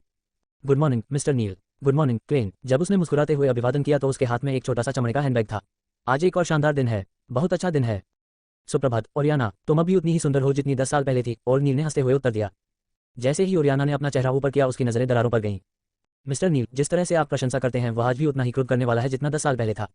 उसने 10 वर्ष शब्द का उच्चारण किया। क्या ऐसा है? ओ'नील ने भ्रमित होकर क्लेन की ओर देखा। वह हैरान परेशान नजर आ रहा था। कभी भी ऐसी किसी बात का जिक्र न करे जो महिलाओं को उनकी उम्र की याद दिलाए। एक कीबोर्ड योद्धा के रूप में जो हर चीज के बारे में थोड़ा बहुत जानता था, क्लेन ने तुरंत समझ लिया कि श्रीमती ओरियाना को क्या चिढ़ थी। वह हल्के से मुस्कुराया और कहा, सुप्रभात श्रीमती ओरियाना, आप हमेशा की तरह खूबसूरत हैं। धन्यवाद, हमारे उत्कृष्ट खोए विश्वविद्यालय स्नातक। ओरियाना ने सिर हिलाते हुए मुस्कुराते हुए कहा, उस बूढ़े बटलर ने पहले ही मिशन के कमीशन का भुगतान कर दिया है। कैप्टन के नियमों के अनुसार इसका आधा हिस्सा अतिरिक्त धन के रूप में इस्तेमाल किया जाएगा, जबकि अन्य आधा आपके और लियोनार्ड के बीच विभाजित किया जाएगा। लेकिन चूंकि आप हैं औपचारिक सदस्य नहीं, आप केवल आधे का 10% ही ले सकते हैं। इस पर हस्ताक्षर करने के लिए बाद में आए। उसने कितना भुगतान किया? क्लेन ने चुटकी महसूस करते हुए खुशी से पूछा। 200 पाउंड। तब उन्होंने यही कहा था, भगवान आदरणीय तूफान, मैंने कभी कल्पना नहीं की थी या विश्वास नहीं किया था कि यह इस तरह हल हो जाएगा। ये हमारे सपने देखने से भी कठिन है। आपकी सुरक्षा कंपनी इतनी अज्ञात क्यों है? ये पूरे उद्योग का अपमान है। श्रीमती ओरियाना ने पुराने बटलर के दक्षिणी लहजे की नकल की। क्लेन ने विनोदपूर्वक कहने से पहले कुछ सेकंड के लिए गंभीरता से सोचा, यह उन अपहरणकर्ताओं के लिए बहुत अनुचित है। दोबियोडज ने उन तरीकों का उपयोग करके समस्या को तुरंत हल कर दिया था जिन्हें आसान और सुखद बताया जा सकता है। यह एक वयस्क द्वारा पूर्ण लड़ाकू पोशाक में कुछ बच्चों को धमकाने जैसा है। वे बहुत बदकिस्मत थे, उन्होंने सुरक्षा खो दी होगी परमात्मा की। ओरियाना ने हल्की हंसी के साथ कहा। मैंने बटलर से कहा कि हम केवल भाग्यशाली थे। हमारे एक मुखबिर ने अपहरणकर्ताओं को बच्चे को ठिकाने पर लाते हुए देखा। इसलिए हमसे बहुत अधिक उम्मीदें न रखें। हम वास्तव में एक बहुत ही सामान्य सुरक्षा कंपनी है। आमतौर पर कहें तो जितना अधिक आप किसी चीज पर जोर देते हैं कि वह सामान्य है, वह उतनी ही अधिक असाधारण है। क्लेन ने मुस्कुराते हुए चिढ़ाया। उसने श्रीमती ओरियाना को विभाजन के माध्यम से चलते हुए और लेखा कक्ष में प्रवेश करते हुए देखा। ओ'नील ने अपने होंठ बगल में सिकोड़कर ईर्ष्या से कहा, तुम सचमुच एक भाग्यशाली लड़के हो। तुम लंबे समय से हमारे साथ नहीं जुड़े हो और तुम्हें 200 पाउंड की नौकरी मिल गई है। क्या ये बहुत दुर्लभ है? क्लेन ने हैरानी से पूछा। इससे पहले वह या तो इतिहास या रहस्यवाद का अध्ययन कर रहे थे या अपनी आध्यात्मिक धारणा के साथ सुराग खोजने की उम्मीद में लक्ष्यहीन रूप से बाहर घूम रहे थे। ओरियाना के वृतांत के अनुसार हमें पूरे सप्ताह एक भी नौकरी नहीं मिलेगी और अधिकांश नौकरियां 20 पाउंड से कम मूल्य की हैं। बूढ़े नील ने चांद के पत्थर को अपनी कलाई से रगड़ा और आह भरी। इसके बाद उसने आशा से क्लेन की ओर देखा। यदि भविष्य में आपको ऐसी ही कोई नौकरी मिलती है तो मुझे सूचित करना न भूलें। ओ'नील की बातें सुनकर क्लेन को अचानक अपने अंदर एक अजीब सी भावना उत्पन्न हुई। इसलिए उन्होंने सीधे पूछा, मिस्टर नील, ऐसा लगता है कि आपके पास पैसे की कमी है। आपको प्रति सप्ताह कितना वेतन मिलता है? यदि आप मुझे बताने में सहज नहीं है तो बस मेरे प्रश्न को अनदेखा कर दें। ओ'नील सोफे पर पीछे झुक गया और हंसने लगा। ये कुछ ऐसा नहीं है जिसे छुपाने की जरूरत है। मैं यहाँ इतने सालों से हूँ। वर्तमान में मुझे हर हफ्ते चर्च और पुलिस विभाग दोनों से वेतन मिलेगा, कुल मिलाकर 12 पाउंड। 12 पाउंड का साप्ताहिक वेतन? क्लेन आश्चर्य से चिल्ला उठा। साल में 52 सप्ताह के साथ 12 पाउंड का साप्ताहिक वेतन, इसका मतलब प्रति वर्ष 600 पाउंड से अधिक। जब उन्होंने तिंगन मॉर्निंग पोस्ट और ऑनेस्ट पेपर पढ़ा तो उन्होंने उल्लेख किया था कि हाई प्रोफाइल वकील प्रति वर्ष केवल 800 से 1000 पाउंड कमाते थे और वे सबसे अच्छे वकील थे। जहां तक बेंसन की ट्रेडिंग कंपनी के प्रबंधकों की बात है, वे प्रति सप्ताह केवल 6 पाउंड कमाते थे। वह पहले से ही काफी अच्छा काम था। हाँ, ऐसा वेतन वास्तव में काफी उदार है और हमें कोई कर देने की आवश्यकता नहीं है, ओ'नील ने मुस्कुराते हुए कहा। क्लेन ने बेंसन से सुना था कि जब किसी का साप्ताहिक वेतन 1 पाउंड से अधिक हो जाता है तो उसे ही प्रकार के करों का भुगतान करना पड़ता है। दूसरे शब्दों में, सरकार और कॉर्पोरेट कर्मचारियों को 1 से 2 पाउंड कमाने पर 3%, 2 से 5 पाउंड के लिए 5%, 5 से 10 पाउंड के लिए 10% और 10 से 20 पाउंड के लिए 15% कर का भुगतान करना पड़ता था। 20 पाउंड से ऊपर वालों के लिए 20%। इसके अलावा उन्होंने समाचार पत्रों पर 4 अन्य प्रकार के करों के बारे में भी पढ़ा। ए प्रकार भूमि, आवास और भौतिक वस्तुओं से होने वाली अन्य कमाई से संबंधित था। इसमें संपत्ति और किराया शामिल था। बी टाइप किसानों द्वारा दिया जाने वाला कर था। सी टाइप बॉन्ड, फंड और इक्विटी से होने वाले मुनाफे पर लगने वाला टैक्स था। डी प्रकार वाणिज्यिक, वित्त या व्यावसायिक आय थी। ये कुछ सराहनीय है, क्लेन ने ओ'नील की बात दोहराई। हालांकि ओ'नील ने अपना सिर हिलाया। इतना वेतन हमारे जैसे परिवासियों के लिए अपर्याप्त है, जिन्हें अक्सर छिपे हुए रहस्यों का अध्ययन करना पड़ता है, अभ्यास करना पड़ता है और अनुष्ठानों का प्रयास करना पड़ता है। क्या सामग्री आवेदन के माध्यम से प्राप्त नहीं की जा सकती? क्लेन ने हैरानी से पूछा। ओल्ड नील ने उपहास किया। इसकी एक सीमा है, कभी कभी हमें पर्याप्त वैध कारण देना पड़ता है। यदि आप रहस्यवाद के क्षेत्र में और अधिक सीखना और प्रयोग करना चाहते हैं तो आप सामग्री खरीदने के लिए केवल अपना पैसा खर्च कर सकते हैं। इसे आंतरिक रूप से खरीदा जा सकता है या भूमिगत बाजारों में। क्लेन आश्चर्य में पड़ गया और उसने तुरंत पूछा, क्या बियॉन्ड सामग्रियां हैं जो भूमिगत बाजारों में बेची जाती हैं? मैंने सोचा था कि चर्च उनके अस्तित्व की अनुमति नहीं देंगे। उसके पास सामग्री प्राप्त करने के साधनों की कमी थी। चूंकि उसके पास एक रहस्यमय संगठन अपने प्रारंभिक चरण में था, इसलिए वह हमेशा उन्हें नाइटहॉक्स के माध्यम से व्यवस्थित नहीं कर सकता था, है ना? ऐसे मामलों को नियंत्रित करने का कोई तरीका नहीं है। हाँ, रहस्यवाद के दृष्टिकोण से सभी प्राणी अपनी आत्माओं के साथ संवेदनशील हैं और वे एक ही स्रोत से आते हैं। हम जिन सामग्रियों का उपयोग करते हैं वे उन असाधारण प्राणियों तक ही सीमित नहीं हैं। ये सामान्य जानवरों से भी आती है, पौधे और खनिज। उदाहरण के लिए जहर हेमलॉक, सोने की पुदीना की पत्तियां और सीड पोशन की बोतल में नाइट वैनिला वे वस्तुएं हैं जिनका हम अपने दैनिक जीवन में अक्सर सामना कर सकते हैं, लेकिन उनमें कोई असाधारण विशेषताएं नहीं है। विशेष विशेषताएं मिश्रण और मिश्रण के माध्यम से वे कुछ निश्चित प्रभाव प्राप्त करेंगे, इसलिए यह कोई ऐसा व्यापार नहीं है जिस पर चर्च प्रतिबंध लगा सकता है, ओल्ड नील ने विस्तार से बताया। क्लेन के एक शब्द भी कहने की प्रतीक्षा किए बिना उसने जारी रखा, इसके अलावा यह न केवल असाधारण प्राणियों का मूल है जो उपयोगी है। उदाहरण के लिए लावो स्क्विड। इसके खून के अलावा इसकी आंखें, त्वचा और स्पर्शक बहुत अच्छे हैं। जब तक चर्च पूरी तरह से अपनी स्वयं की जनशक्ति के साथ इस पर कब्जा नहीं कर लेता, तब तक किसी भी बहिर्वाह को पूरी तरह से नियंत्रित करना एक जबरदस्त वित्तीय बोझ होगा। जितना अधिक वे इसे रोकने की पूरी कोशिश कर सकते हैं, बाहर बहने से अधिक विशेष सामग्री। ओल्ड नील अचानक हंसा। एक और महत्वपूर्ण कारण है, भूमिगत बाजार के बारे में न जानने से बेहतर है उसके बारे में जानना। इस आधार पर कि गुप्त संगठनों को पूरी तरह से समाप्त नहीं किया गया है, यह एक बहुत अच्छी रणनीति है। इसके अलावा ये हमें उन सामग्रियों को प्राप्त करने में मदद कर सकता है जिनकी हमारे पास कमी है। बेशक ऐसे बाजारों के अस्तित्व में प्रतिबंधित वस्तुएं दिखाई देंगी। जब तक ये कुछ हास्यास्पद या अत्यधिक खतरनाक नहीं है, हम अधिक से अधिक अपनी तिजोरी को समृद्ध करने के लिए इसका उपयोग करेंगे। क्या ऐसा इसलिए है क्योंकि कुछ बड़े चर्च एक दूसरे को जगह देते हैं, इसलिए कोई भी अत्यधिक कार्रवाई नहीं कर सकता है? क्लेन ने अनुमान लगाया। ओल्ड नील ने संक्षेप में स्वीकार किया, लेकिन विस्तार से नहीं बताया। मैं एक दृष्टा हूँ, भविष्य में मुझे निश्चित रूप से अभ्यास करने की आवश्यकता होगी और अधिक सामग्रियों की आवश्यकता होगी। श्रीमान नील, क्या आप मुझे देखने के लिए भूमिगत बाजार में ले जा सकते हैं? क्लेन ने वैध कारण के साथ अनुरोध किया। ऐसा प्रतीत हुआ कि ओल्ड नील को एक कठिन स्थिति में रखा गया है। दरअसल जो लोग उन जगहों पर सक्रिय हैं वे अधिकतर बियॉन्डर्स नहीं हैं। उनमें से कुछ कुलीन लोग हो सकते हैं जिन्हें रहस्य पसंद है, या अमीर लोग हो सकते हैं जिनका रहस्यवाद की ओर झुकाव है। ओह ठीक है, मेरे पास 30 पाउंड का बिल है जिसका भुगतान करना होगा जल्द ही। फिलहाल मेरे लिए वहां जाना सुविधाजनक नहीं होगा। ठीक है। क्लेन ने कभी नहीं सोचा था कि इसका कारण ओल्ड नील का बकाया पैसा होगा। कुछ क्षण बाद उसने विचार विमर्श करते हुए कहा, मिस्टर नील, क्या आपको पैसे उधार देने के लिए मेरी जरूरत है? मैंने अभी अभी 10 पाउंड का कमीशन कमाया है। हाँ, कोई जरूरत नहीं है, मैं इसे निपटा लूंगा। बूढ़े नील ने सोफा थपथपाया और धीरे से खड़ा हो गया। उम्र वास्तव में एक दुश्मन है जिससे जैविक प्राणी नहीं लड़ सकते। मैं पिछली रात की घड़ी से थक गया हूँ। हाँ, जो मैंने तुम्हें आज सुबह सिखाया है उसे दोहराओ और दस्तावेज पढ़ें। कल मैं तुम्हें सिखाऊंगा अनुष्ठानिक जादू की नींव। ठीक है। क्लेन उठा और अपनी टोपी उतारकर उसे विदा किया। जब कैप्टन डन दोपहर तक वापस नहीं लौटे तो क्लेन ने दिखावा किया कि वह अभी भी सड़कों पर घूमते हुए नोटबुक की तलाश कर रहे हैं। 10 पाउंड अर्जित करने के बाद उसे अब धनराशि के अगले वितरण के लिए इंतजार करने की आवश्यकता नहीं थी। वह सीधे डिविनेशन क्लब में जा सकता है। चिंतन और आत्मा दृष्टि कभी कभी बड़बड़ाहट और भ्रम पैदा करती रही है। इसने उन्हें अभिनय शुरू करने के लिए उत्सुक कर दिया। डिविनेशन क्लब में टिंगन सिटी के नॉर्थ बरो 13 होप स्ट्रीट की दूसरी मंजिल पर स्थित है। क्लेन ने उस खूबसूरत महिला को एक बार फिर से देखा जो आगंतुकों का ध्यान रखती थी। वह अभी भी अपने भूरे पीले लंबे बालों को लपेटे हुए थी, जिससे वह परिपक्व और सुंदर दिख रही थी। उसकी उम्र बताना मुश्किल था। नमस्कार मिस्टर ग्लेशियस, आज यहाँ नहीं है। क्या आप आज भाग्य बताने वालों को बदलना चाहेंगे? खूबसूरत महिला ने मुस्कुराते हुए कहा। ये सुनकर क्लेन, जिसने अभी अभी अपनी रेशम की टोपी उतारकर वापस पहनी थी, तुरंत आश्चर्यचकित हो गया। आपको अभी भी मेरी याद है? वह 5 दिन पहले ही था। महिला ने मुस्कुराते हुए अपने होंठ सिकुड़े। आप पहले ग्राहक हैं जिन्होंने मिस्टर ग्लेशियस की सेवाएं मांगी। आज तक आप ही एकमात्र ग्राहक हैं। मेरे लिए ये कठिन है कि आप पर मेरी गहरी छाप न पड़े।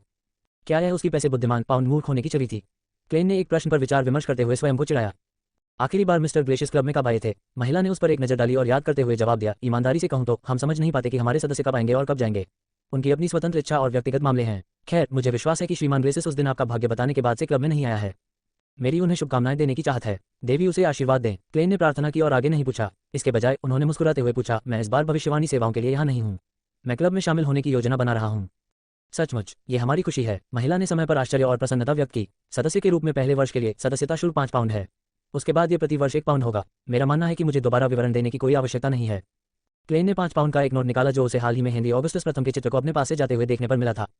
नकली विरोधी वाटरमार्क की गंभीरता से जांच करने के बाद महिला ने नोट को गंभीरता से रख लिया और क्लेन को एक फॉर्म दिया। कृपया अपनी विस्तृत जानकारी भरें। मुझे आपके लिए रसीद तैयार करने दीजिए। कोई रसीद है? आपको इसका बिल ब्लैकथॉर्न सिक्योरिटी कंपनी को देना चाहिए। जब क्लेन ने डेस्क पर एक फाउंटेन पेन उठाया तो वह अपने विचारों से चकित था। काली नीली स्याही से उसने अपना नाम, उम्र, पता और कंपनी की जानकारी भरी। हालांकि उन्होंने जानबूझकर अपनी जन्मतिथि खाली छोड़ दी थी, एक दृष्टा को जिसने उसके जीवन पथ संख्या के माध्यम से उसके शरीर के बारे में गहन रहस्य प्रदान किए। रसीद प्राप्त करने और सदस्य के रूप में अपना पंजीकरण पूरा करने के बाद महिला ने अपना दाहिना हाथ बढ़ाया। टिंगन सिटी के डिविनेशन क्लब में शामिल होने पर बधाई। मैं एंजेलिका बेरहॉट, आपका मेहनती सवा हूँ। यह आपके सदस्य का लिंक है। उन पर विशेष शिलालेख है जो आपको एक सदस्य के रूप में पहचानेंगे। Hello madam Angelica. क्लेन ने अपना हाथ हिलाया और गहरे सोने के कफलिंग ले लिए। उन्होंने महसूस किया कि विशेष शिलालेख हर्मीस में भविष्यवक्ता के मूल शब्द के साथ लिखा गया था। एंजेलिका ने अपना बायां हाथ पीछे खींच लिया और कुछ सेकंड के लिए सोचा। क्या मैं पूछ सकता हूं कि आप किस दैवीय कला से सबसे अधिक परिचित हैं?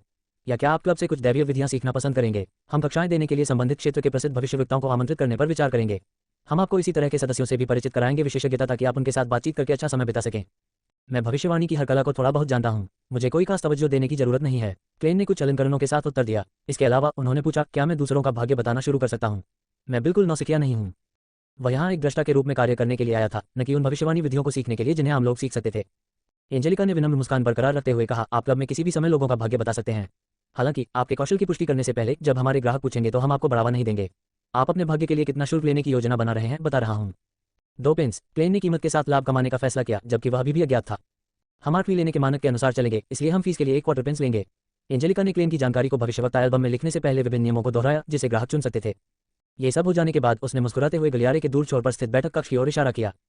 श्री हनास विंसेंट वर्तमान में एस्ट्रोलैब अटकल समझा रहे हैं। आप सुनने के लिए एक शांत स्थान ढूंढ सकते हैं। यदि कोई प्रश्न हो तो आप अपने प्रश्न भी पूछ सकते हैं। ठीक है, क्लेन अपनी रुचि जगाते हुए बैठक कक्ष की ओर चला गया। वह हनास विंसेंट और ओरनील द्वारा कही गई बातों के बीच अंतर जानना चाहता था। उसी समय एंजेलिका ने पीछा किया और फुसफुसाया, मिस्टर मोरेटी, क्या आप कॉफी या चाय चाहेंगे?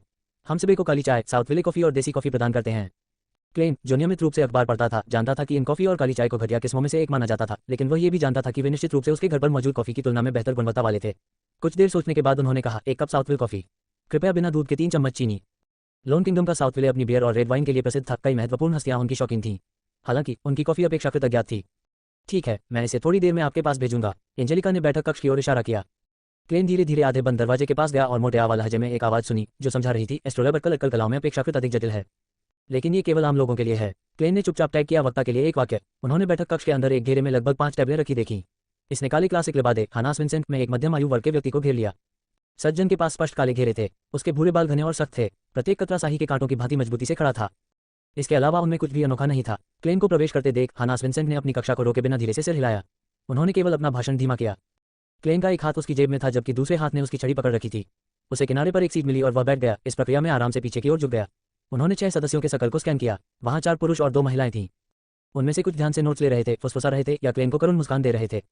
अपना बेत नीचे रखने के बाद क्लेन ने अपनी आधी टोपी को समायोजित किया और इस प्रक्रिया में अपने ग्लैबेला को 2 बार थपथपाया। उसने हनास पर अपनी नजर डाली और उसकी आभा के विभिन्न रंग, चमक और मोटाई देखी। गहरा लाल। वह थोड़ा चिंतित है। दरअसल उस हिस्से को छोड़कर उसके शरीर का हर हिस्सा स्वस्थ है। मुझे आश्चर्य है कि क्या गड़बड़ है। क्लेन मन ही मन बुदबुदाते हुए कक्षा की बात सुन रहा था। उस क्षण उसने अपना दाहिना हाथ पकड़ लिया और अपनी हंसी को रोकने के लिए अपना मुंह ढक लिया। उसे अचानक ऐसा महसूस हुआ जैसे वह कोई निमकीम हो। वह अपनी स्पिरिट विजन क्षमता से काफी प्रसन्न था। हालांकि वह केवल सामान्य निर्णय ही कर सका, विवरण नहीं, लेकिन यह उसके लिए कई उपयोगी जानकारी प्राप्त करने के लिए पर्याप्त था। अपने आसपास का सर्वेक्षण करने के बाद उसने अपने ग्लैबेला को 2 बार फिर से थपथपाया, जैसे कि वह हनास ने अभी जो कहा था उस पर विचार कर रहा हो।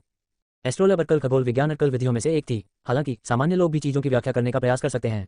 उदाहरण के लिए, सबसे बुनियादी जन्म कुंडली जिज्ञासु के जन्म के समय सूर्य, चंद्रमा, नीले और लाल सितारों की स्थिति, आकाश में संबंधित स्थानों का निर्धारण करके, एस्ट्रोलैब के प्रतिनिधि प्रतीकों का मिलान करके और संबंधित के भाग्य का निर्धारण करना था। विभिन्न नक्षत्रों की स्थितियां। इसके लिए ज्योतिषी को ग्रहों और नक्षत्रों की स्थिति की गणना करने में सक्षम होना आवश्यक था, जो कि काफी जटिल था। बेशक ऐसे प्रकाशन थे जो लोगों को मूल्यों को देखने में सहायता करते थे। कुछ ने तो केवल नक्षत्रों के साथ एक स्पष्ट पाठ बनाकर इसे सरल बना दिया। क्लेन बिना कोई हस्तक्षेप या प्रश्न पूछे चुपचाप सुनता रहा। समय समय पर वह अपनी आस्तीन पर लटकते पुखराज को सहलाता था या एंजेलिका द्वारा लाई गई साउथ विले कॉफी का एक घूंट लेता था। कुछ समय बाद हनास ने अपना ग्लैबेला रगड़ा और कहा, शायद आपको अपना खुद का ग्लैबेला बनाने का प्रयास करना होगा एस्ट्रोलैब। यदि आपके कोई प्रश्न हो तो मुझसे पूछें, मैं मूनस्टोन में रहूंगा। उसके जाने के बाद सफेद शर्ट और काली बनियान में एक युवक मुस्कुराता हुआ उठा और क्लेन की तरफ चला गया। आपसे मिलकर अच्छा लगा। मैं एडवर्ड स्टीव हूँ। मेरी खुशी। मैं क्लेन मोरेटी हूँ। क्लेन खड़ा हुआ और धनुष वापस कर दिया। एडवर्ड ने आत्मनिंदा करते हुए कहा, एस्ट्रोलैब्स बहुत जटिल हैं। जब भी मैं इसके बारे में सुनता हूँ मैं ऊँघने के अलावा कुछ नहीं कर पाता। क्लेन ने मुस्कुराते हुए कहा, ऐसा इसलिए है क्योंकि मिस्टर विंसेंट अपने पास मौजूद ज्ञान को हमें दिए बिना नहीं रह सकते। ये हमें इंटिस दावत देने जैसा है। ये बिल्कुल पचने योग्य नहीं है। मैं इंटिस दावत खत्म करने में सक्षम होऊंगा। वे आमतौर पर भोजन के छोटे टुकड़े परोसने के लिए एक बड़ी प्लेट का उपयोग करते हैं। एडवर्ड हंसा और उठ बैठा। उन्होंने जिज्ञासावश पूछा, क्या आप नए हैं? मैं यहाँ पिछले 2 वर्षों से आपको नहीं देखा हूँ। मैं आज ही क्लब में शामिल हुआ हूँ, क्लेन ने स्पष्ट रूप से उत्तर दिया। एडवर्ड ने लापरवाही से पूछा, आप किसमें अच्छे हैं? मैं टैरो और पोकर अटकल में सर्वश्रेष्ठ हूँ। मैं हर चीज़ के बारे में थोड़ा थोड़ा जानता हूँ, लेकिन बस थोड़ा सा।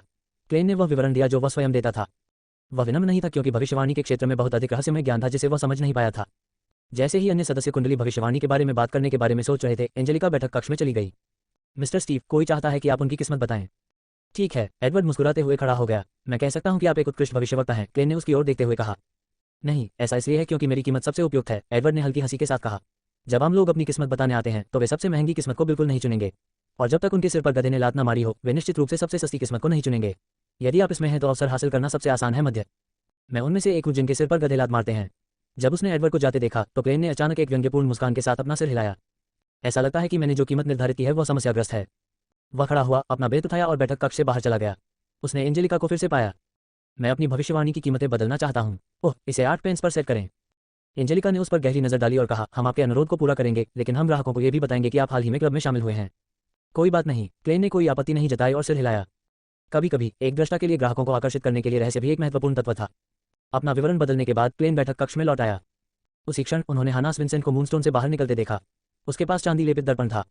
इस प्रसिद्ध भविष्यवक्ता ने बैठक कक्ष में 5 सदस्यों से कहा, मैंने हाल ही में एक नई भविष्यवाणी कला सीखी है। जादुई दर्पण भविष्यवाणी। क्या कोई सीखना चाहता है? जादुई दर्पण भविष्यवाणी, ये सुरक्षित नहीं है। क्लेन बैठक कक्ष के बाहर रुका और भौहें चढ़ा लीं। एक दृष्टा के रूप में जिसने अभी अभी रहस्यवाद के द्वार से कदम रखा था, क्लेन ने यह दावा करने की हिम्मत नहीं की कि वह बहुत कुछ जानता है। हालांकि वह निश्चित था कि वह आम लोगों से अधिक जानता है। वह जानते थे कि विभिन्न प्रकार की दैवीय कलाओं को विशेष मानकों के आधार पर 3 श्रेणियों में विभाजित किया जा सकता है, और वह मानक रहस्योद्घाटन के स्रोत पर आधारित था। अक्कल की पहली श्रेणी में टैरो, पोकर, पेंडुलम, दोजिन, केन और सपने शामिल थे। रहस्योद्घाटन प्राप्त करने के लिए जिज्ञासु की अपनी आध्यात्मिकता और आत्मा की दुनिया के साथ उसके संचार का उपयोग करके उत्तर के लिए इसकी व्याख्या की जा सकती है। हालांकि स्पिरिट पेंडुलम और डाउजिन केन में किसी की आध्यात्मिकता, स्पिरिट बॉडी और एस्ट्रल प्रोजेक्शन की बहुत अधिक आवश्यकताएं थीं। गैर परे लोग सटीक या स्पष्ट रहस्योद्घाटन प्राप्त करने में असमर्थ थे। कार्ड भविष्यवाणी ने निश्चित प्रतीकवाद प्रदान किया, यहाँ तक कि एक औसत व्यक्ति का हल्का रहस्योद्घाटन भी प्रस्तुत किया। सपने अन्य रूपों के बीच में कहीं थे। दूसरी श्रेणी में स्पिरिट न्यूमरोलॉजी और खगोल विज्ञान, साथ ही उनके व्युत्पन्न रूप शामिल हैं। भविष्यवक्ता ने अपने प्रश्नों का उत्तर देने के लिए गणना, अनुमान और व्याख्या का उपयोग करने से पहले या तो पूछताछकर्ता के व्यक्तिगत विवरण या प्रकृति में परिवर्तन का उपयोग किया। इस पद्धति के साथ पहल पूछताछ करने वाले की नहीं, बल्कि भविष्यवक्ता की होती है। तीसरी श्रेणी में बाहरी तीसरे पक्ष का उपयोग किया जाता है, जो पूछताछकर्ता और भविष्यवक्ता से अलग होता है। ओइजा बोर्ड, जिनसे क्लेन अपने पिछले जीवन से परिचित था, इसी श्रेणी में थे। उन्होंने अज्ञात या अलौकिक से सीधा उत्तर मानने के लिए अनुष्ठानों का उपयोग किया। हालांकि इस बात की बहुत अधिक संभावना थी कि एक औसत व्यक्ति सफल नहीं होगा, फिर भी ऐसे मामले थे जहां वे दुर्भावनापूर्ण आत्माओं या संस्थाओं के साथ संवाद करने में कामयाब रहे, जो उन्हें पागलपन की ओर ले गए। भविष्यवाणी की ये विधियां आमतौर पर त्रासदियों का कारण बनती हैं। हनास विंसेंट ने जिस जादुई दर्पण भविष्यवाणी का उल्लेख किया था, वह तीसरी श्रेणी से संबंधित थी। रहस्यवाद में दर्पण अज्ञात और रहस्य से जुड़े थे, जैसे वे आध्यात्मिक शब्द के द्वार हों। इस प्रकार क्लेन ये जानने के इरादे से बैठक कक्ष के बाहर रुक गया कि प्रसिद्ध भविष्यवक्ता भविष्यवाणी को कैसे समझाएगा। क्लेन रात में छापा मारकर यह पता लगाना चाहता था कि उसे कप्तान को सूचित करने की जरूरत है या नहीं। बेशक जादुई दर्पण भविष्यवाणी करने का एक सुरक्षित तरीका था। कोई साथ रूढ़िवादी देवताओं से उत्तर मांग सकता है। भले ही किसी सामान्य व्यक्ति के लिए कोई वास्तविक रहस्योद्घाटन प्राप्त करना बहुत कठिन हो, फिर भी उन्हें कोई खतरा नहीं होगा या उन्हें कोई दुष्प्रभाव नहीं झेलना पड़ेगा। जादुई दर्पण भविष्यवाणियां, जिन्हें नाइटहॉक्स और अनिवार्य पुनिशेस द्वारा कड़ाई से नियंत्रित किया गया था, वे व्यक्ति जो दुष्ट देवताओं या रहस्यमय अस्तित्वों से मदद मांगती थी। इसके अलावा भविष्यवक्ता बेतरतीब ढंग से चीजें नहीं कर सकता। कुछ वाक्यांशों या गुणों में अज्ञात संस्थाओं का ध्यान आकर्षित करने की क्षमता थी। उस दुनिया में जहां बियॉन्डर्स की शक्तियां मौजूद हैं, ऐसे अनुमान अक्सर त्रासदी का कारण बनते हैं। क्लेन को यह भी संदेह था कि मूल क्लेन, वेल्च और नाया ने एंटीगोनस परिवार की डायरी के निर्देशों का पालन करके ऐसी निश्चित भविष्यवाणी की थी। उस समय हनास ने जादुई दर्पण भविष्यवाणी के पीछे के सिद्धांत को भी समझाया और वास्तविक प्रक्रिया का वर्णन किया। सबसे पहले, आप जिस देवत्व में विश्वास करते हैं उसके अनुसार एक उपयुक्त समय और तारीख चुनें। आप इसे एस्ट्रोमेंसी मैनुअल का उपयोग करके तय कर सकते हैं। उदाहरण के लिए, हम सभी जानते हैं कि रविवार एवरनाइट देवी का प्रतीक है, क्योंकि रविवार आराम का अवतार है। 2 से सुबह 3 बजे, सुबह 9 बजे से 10 बजे तक, शाम को 4 बजे से 5 बजे तक और रात 11 बजे से आधी रात तक सभी चंद्रमा से संबंधित हैं। इस प्रकार वे एवरनाइट देवी द्वारा नियंत्रित होते हैं, जो भाग्य बताने वाले से प्रार्थना करते हैं। रविवार को इन समयों के दौरान एवरनाइट देवी जादुई दर्पण भविष्यवाणी का उपयोग कर सकती है। काफी अच्छा आधार। क्लेन ने खुद को छुपाने के लिए बैठक कक्ष के आधे बंद दरवाजे का उपयोग करते हुए थोड़ा सिर हिलाया। ये कहना पड़ा कि 7 प्रमुख चर्चों द्वारा एक दूसरे को नियंत्रण में रखने से कुछ रहस्यवाद का ज्ञान वास्तव में लीक हो गया था। उदाहरण के लिए, प्रतीकवाद के पीछे के कई अर्थ एस्ट्रोमेंसी मैनुअल में पाए जा सकते हैं। हालांकि औषधीय बियॉन्डर शक्तियों के बिना सामान्य लोग वांछित प्रभाव प्राप्त करने में असमर्थ थे। दूसरा, हमें दर्पण की सावधानीपूर्वक जांच करनी चाहिए। ये चांदी से लेपित दर्पण होना चाहिए। आप दर्पण को चंद्रमा का प्रतिनिधित्व करने वाली स्थिति में रखें। हनास ने अपने हाथ में प्रोब के साथ प्रदर्शन किया। नहीं, अब उसे स्पिरिट डाउजिंग की जरूरत है। सबसे पहले एक स्थान चुनें और वाक्यांश, ये स्थान जादुई दर्पण भविष्यवाणी के लिए उपयुक्त है, को अपने दिमाग में 7 बार पढ़ें। फिर देखें कि पेंडुलम किस दिशा में मुड़ता है। सत्य के लिए दक्षिणावर्त, असत्य के लिए वामावर्त। बेशक यदि आप किसी दुर्भावनापूर्ण अलौकिक इकाई से उत्तर मान रहे हैं, तो स्थिति कोई मायने नहीं रखेगी, बल्कि यह इस पर निर्भर करेगा कि इकाई आपके प्रश्नों का उत्तर देने में रुचि रखती है या नहीं। क्लेन ने चुपचाप उसे सही किया। इस समय उसे ऐसा महसूस हुआ जैसे कोई शिक्षक किसी पाठ को सुन रहा हो। हानास विंसेंट क्लेन की मानसिक सोच को नहीं सुन सका, क्योंकि उसने सामान्य स्वर में तैयारियों के बारे में विस्तार से वर्णन किया था। जब सदस्यों ने नोट्स लेना समाप्त कर लिया, तो उन्होंने समझाना जारी रखा। स्नान करने के बाद पुष्टि करें कि आपने अपने सभी पर्दे हटा दिए हैं और अपने दरवाजे बंद कर लिए हैं। उसके बाद एक मोमबत्ती जलाएं और उसे दर्पण के सामने रखें और ईमानदारी से दिव्यता से प्रार्थना करें। विश्वास रखें। अपने प्रश्नों को सरल रखने का प्रयास करें, क्योंकि काल्पनिक अलंकरण की कोई आवश्यकता नहीं है। 7 बार प्रार्थना करने के बाद अपना दर्पण उठाएं और इसे धीरे से जमीन पर उछालें। याद रखें कि यह कैसे टूटता है। ये देवताओं की ओर से एक रहस्योद्घाटन है। मैं आपको 1 सेकंड में मुख्य प्रतीक बताऊंगा। ओह, ये रूढ़िवादी जादुई दर्पण भविष्यवाणी है। बैठक कक्ष में जाते ही क्लेन ने राहत की सांस ली और वापस अपनी पिछली सीट पर बैठ गया। उसने अपनी बाकी साउथविल कॉफी एक घूंट में खत्म कर दी। तथाकथित रूढ़िवादी भविष्यवाणी का मतलब था कि रहस्योद्घाटन प्राप्त करना संभव था, लेकिन वास्तव में इसकी व्याख्या करना असंभव था। और इस चरण तक पहुंचने वाले बियॉन्डर्स के लिए, यदि उन्हें कोई प्रतिक्रिया मिलती है तो वे स्पष्ट जानकारी प्राप्त करने के लिए सीधे दर्पण में देख सकते हैं। चूंकि विध्वंस के बाद कई संभावित प्रतीकवाद थे, हनास ने लंबे समय तक पढ़ाया। जब एडवर्ड स्टीव अपना भाग्य बताने के बाद कमरे में लौटे, तब भी उनका काम पूरा नहीं हुआ था। क्लेन ने यह नहीं पूछा कि एडवर्ड ने अपने भाग्य बताने के लिए क्या किया या उसने किस विधि का उपयोग किया, क्योंकि यह भाग्य बताने वालों के बीच एक अनकहा नियम था। एक दृष्टा के रूप में कार्य करते समय उन्हें स्वाभाविक रूप से इसका सख्ती से पालन करना पड़ता था जब तक कि दूसरे पक्ष ने इसका उल्लेख नहीं किया। मुझे पता चला कि कई बार हमारी व्याख्या बहुत अस्पष्ट होती है, जैसे कि यह अलग अलग अनुरोधों को पूरा कर रही हो, जिससे अलग अलग लोगों को व्याख्या से अपना विवरण ढूंढने की अनुमति मिलती हो। एडवर्ड ने सिर्फ ब्लैक टी का एक कॉर्प पिया और हल्की आह भरते हुए कहा, उदाहरण के लिए जो प्रतिकूलताओं और आपदाओं का सामना करते हैं उन्हें अंततः आशा की रोशनी दिखाई देगी। हे, लेकिन कोई नहीं जानता कि आशा की रोशनी कब आएगी। उदाहरण के लिए एक यात्रा बहुत आसान नहीं हो सकती है, लेकिन आप निश्चित रूप से देखेंगे जीवित पहुंचो, मुर्दे मुझे जवाब नहीं देंगे। चूंकि उसने शुरू से ही नहीं सुना, इसलिए उसने हानास की जादुई दर्पण भविष्यवाणी कक्षा को नजरअंदाज कर दिया। उत्तरजीविता पूर्वाग्रह, क्लेन ने मुस्कुराते हुए कहा। उत्तरजीविता पूर्वाग्रह का आमतौर पर मतलब यह होता है कि बहुत सारे आंकड़ों में केवल वे लोग शामिल होंगे जो जीवित और भाग्यशाली थे। डेटा मृतकों की उपेक्षा करेगा, इसलिए परिणाम स्पष्ट रूप से पक्षपातपूर्ण होंगे। सही है, सम्राट रोसेले वास्तव में एक दार्शनिक थे, एडवर्ड ने आश्चर्यचकित होकर कहा। अवाक, क्लेन ने अपना खाली कप उठाया और एक घूंट पीने का नाटक किया। सदस्य पूरी दोपहर कुंडली के अध्ययन और जादुई दर्पण भविष्यवाणी में पूरी तरह डूबे रहे। कभी कभी वे क्लेन और एडवर्ड के साथ भी चर्चा करते थे, और जब ऐसा हुआ तो क्लेन नाइटहॉक्स के एक अनौपचारिक सदस्य के रूप में अपने कर्तव्य को पूरा करने की पूरी कोशिश करेगा। वह विषय को बियॉन्डर्स या खतरनाक विचारों से संबंधित किसी भी चीज से दूर रखने की भरपूर कोशिश करेगा। हालांकि वह उस चीज में असफल रहा जो वह सबसे अधिक करना चाहता था। कुछ पूछताछ करता आए, लेकिन उनमें से किसी ने भी उसे अपना भाग्य बताने के लिए नहीं चुना। शायद मुझे उनका मनोरंजन करने में अधिक सक्रिय रहना होगा। क्या मुझे कुछ वाक्यांशों का उपयोग करना चाहिए, जैसे आप दुर्भाग्य से त्रस्त हैं, आप हाल ही में दुर्भाग्यशाली रहे हैं, या आप जो कुछ भी करते हैं वह आसानी से नहीं होगा? नहीं, ये दृष्टा जैसा कुछ नहीं है। इसे ध्यान में रखते हुए क्लेन आत्मनिंदा में अपना सिर हिलाए बिना नहीं रह सका। उसने अपनी छड़ी उठाई, उठ खड़ा हुआ और सबको विदा करके चला गया। 5:30 बजे एडवर्ड स्टीव ने अपना कोट पहना और डिविनेशन क्लब से बाहर निकलने के लिए तैयार हुए, तभी अचानक उनकी नजर एक परिचित व्यक्ति पर पड़ी। शुभ दोपहर ग्लेशियस, बहुत दिनों से नहीं मिला हूं, उसने मुस्कुराते हुए अभिवादन किया। उसने अपने दोस्त को उसी तरह की रुचियों के साथ देखा जब वह काले रंग की बोटाई के साथ अपना सामान्य प्रारूप वाला सूट पहनता था। उसकी छाती के सामने एक मोनोकल लटका हुआ था। इसके तुरंत बाद उसने देखा कि उसका दोस्त ठीक नहीं लग रहा था, यहाँ तक कि उसके मुलायम सुनहरे बाल भी सूखे लग रहे थे। शुभ दोपहर एडवर्ड, खांसी, हाथ में टोपी लिए हुए ग्लेशियस ने कई बार खांसते हुए अचानक अपना मुंह बंद करने के लिए अपनी मुट्ठी का इस्तेमाल किया। एडवर्ड ने चिंता से पूछा, आप बीमार लगते हैं? एक बहुत ही गंभीर बीमारी, ये निमोनिया में भी बदल गई। अगर मेरी पत्नी एक प्रभावशाली औषधालय से नहीं मिली होती और उसने मुझे जादुई दवा नहीं दी होती तो आपको शायद कब्रिस्तान में मुझसे मिलना पड़ता। ग्लेशियस का स्वर लंबे समय तक बने रहने वाले भय और खुशी से भरा था। भगवान, मैं इस पर विश्वास नहीं कर सकता। आप पहले कितने स्वस्थ थे, आपको देखो अब आप कितने कमजोर दिखते हैं। मुझे याद है जब मैंने आप पर भविष्यवाणी की थी तो ऐसे कोई संकेत नहीं थे जो ये संकेत देते हो कि आपको कोई गंभीर बीमारी होगी। एडवर्ड ने अपना बेत लहराया और चकित होकर कहा, मेरी अपनी भविष्यवाणी का परिणाम भी आपके जैसा ही था। शायद हम योग्य भविष्यवक्ता नहीं हैं। इसके अलावा ग्लेशियस को अचानक सोमवार की घटनाएं याद आ गईं क्योंकि उसकी अभिव्यक्ति असामान्य रूप से गंभीर हो गई थी। उसी समय खूबसूरत महिला एंजेलिका वहां आए और एक सुखद मुस्कान के साथ जुड़ गई। शुभकामनाओं के आदान प्रदान के बाद उन्होंने सबसे पहले ग्लेशियस के स्वास्थ्य के लिए चिंता व्यक्त की और कुछ सुझाव दिए। फिर उसने आगे कहा, मिस्टर ग्लेसिस, मिस्टर मोरेटी, जिन्होंने पहले आपकी भविष्यवाणी सेवाओं का अनुरोध किया था, वे भी हमारे क्लब में शामिल हो गए हैं। वह जिसने मुझसे अपनी किस्मत बताई। ग्लेशियस की आंखें तुरंत चमक उठी। भगवान, वह कहाँ है? वो अभी गया। एंजेलिका और एडवर्ड ग्लेशियस की असामान्य प्रतिक्रिया को समझने में असमर्थ थे। ग्लेशियस ने उत्तेजना में 2 कदम उठाए और कहा, अगली बार जब वह आए तो कृपया उसे पूछना कि अगर मैं आसपास नहीं हूं तो वह कब आएगा। ग्लेसिस, क्या हुआ? क्या मिस्टर क्लेन मोरेटी ने आपके साथ कुछ किया? एडवर्ड ने हैरानी से पूछा। ग्लेशियस ने अपना हाथ उठाया और सीधे एडवर्ड और एंजेलिका की खोजी निगाहों की ओर देखा। उसने उत्साह में कहा, वह बहुत बहुत बहुत जादुई है। उसने अपना हाथ नीचे किया और 3 बार बहुत का प्रयोग करने के बाद कहा, डॉक्टर। शाम के 7:30 बजे मोरेटी परिवार की डाइनिंग टेबल के आसपास। क्लेन, तुम्हें सलाहकार के रूप में इतनी जल्दी काम पर आने की क्या जरूरत है? क्या सुरक्षा कंपनी में आपातकालीन मामले अधिक खतरनाक होंगे? बेंसन ने इस मामले को चिंता में डालते हुए आलू स्टूड बीफ की एक डिश से एक आलू निकाला। क्लेन ने सावधानी से पैन फ्राइड डिश से हड्डियां निकाली और अपना तैयार उत्तर दिया। ऐतिहासिक दस्तावेजों के एक बैच को बैकलैंड में तत्काल शिपिंग की आवश्यकता थी। मुझे हैंडओवर को संभालने के लिए उपस्थित रहना था और यह सुनिश्चित करना था कि कुछ भी गायब नहीं है। जैसा कि आप अनुमान लगा सकते हैं, मूर्ति घुमाने वाले कमीनों का झुंड किसी भी फेसेक को नहीं जानता है। उसका उत्तर सुनकर बेंसन, जो अपना भोजन चबा चुका था, आहें भरने के अलावा कुछ नहीं कर सका। ज्ञान वास्तव में महत्वपूर्ण है। इस अवसर का उपयोग करते हुए क्लेन ने शेष 5 पाउंड का नोट निकाला और बेंसन को दे दिया। यह मेरा अतिरिक्त भुगतान है जो मुझे आज मिला। अब समय आ गया है कि तुम्हें कुछ अच्छे कपड़े भी मिलें। 5 पाउंड, बेंसन और मेलिसा ने एक स्वर में कहा। बेंसन ने नोट लिया और उसे बार बार देखा। उन्होंने आश्चर्य और संदेह दोनों में कहा, यह सुरक्षा कंपनी निश्चित रूप से उदार है। उनका साप्ताहिक वेतन 1 पाउंड 10 सोली था, जिसका मतलब हर 4 सप्ताह में 6 पाउंड था। इस अतिरिक्त भुगतान से उसने केवल एक अतिरिक्त पाउंड कमाया और उस वेतन से वह अपने भाई बहनों का भरण पोषण करने में कामयाब रहा, उन्हें रहने के लिए एक अच्छी जगह दी और उन्हें सप्ताह में 2 से 3 बार मांस खाने की अनुमति दी। हर साल उन्हें कुछ नए कपड़े मिल सकते थे।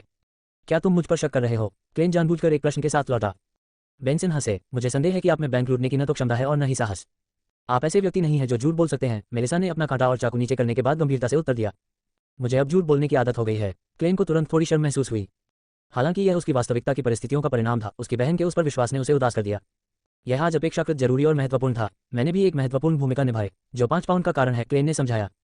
एक तरह से उन्होंने जो कहा वो सच था। जहां तक 5 पाउंड की बात है, जिसकी प्रतिपूर्ति उसे करनी थी, जिसका उपयोग वह डिविनेशन क्लब में शामिल होने के लिए करेगा, तो उसने इसे छुपाने की योजना बनाई। सबसे पहले, अगर वह दोबारा 5 पाउंड घर लाता तो वह वास्तव में अपने भाई बहनों को डरा देता, जिससे उन्हें संदेह होता कि वह कुछ अवैध कर रहा है। दूसरे, उन्हें दृष्टा होने का अभ्यास करने और अधिक रहस्यवाद ज्ञान को समझने के लिए अतिरिक्त सामग्री खरीदने के लिए बचत करनी पड़ी। बेंसन ने संतुष्ट होकर गेहूं की रोटी का एक कौर खाया और 10 सेकंड से अधिक समय तक सोचता रहा। मैं जिस काम पर हूं उसमें अच्छे कपड़ों की जरूरत नहीं है। खैर, सटीक कहें तो घर के कपड़े ही पर्याप्त हैं। क्लेन के समझाने की प्रतीक्षा किए बिना उन्होंने सुझाव दिया, इस अतिरिक्त आय के साथ हमारे पास वास्तव में बचत होगी। मैं अकाउंटेंसी और अध्ययन पर कुछ किताबें खरीदने की योजना बना रहा हूँ। क्लेन, मेलिसा, मैं नहीं चाहता कि मेरा साप्ताहिक वेतन 2 से कम रहे 5 साल में पाउंड है। जैसा कि आप जानते हैं, मेरे बॉस और प्रबंधक का दिमाग खराब है। जैसे ही वे उन्हें खोलते हैं उनमें से बदबू आने लगती है। उत्कृष्ट विचार, क्लेन ने सहमति व्यक्त की। उन्होंने बातचीत को आगे बढ़ाने का अवसर भी लिया। आप मेरे कमरे में व्याकरण की कुछ किताबें क्यों नहीं पढ़ते? वास्तव में प्रतिष्ठित होना और अच्छा वेतन अर्जित करना ये काफी महत्वपूर्ण है। शायद आने वाले समय में लोएन किंगडम में सिविल सेवक परीक्षाएं होंगी।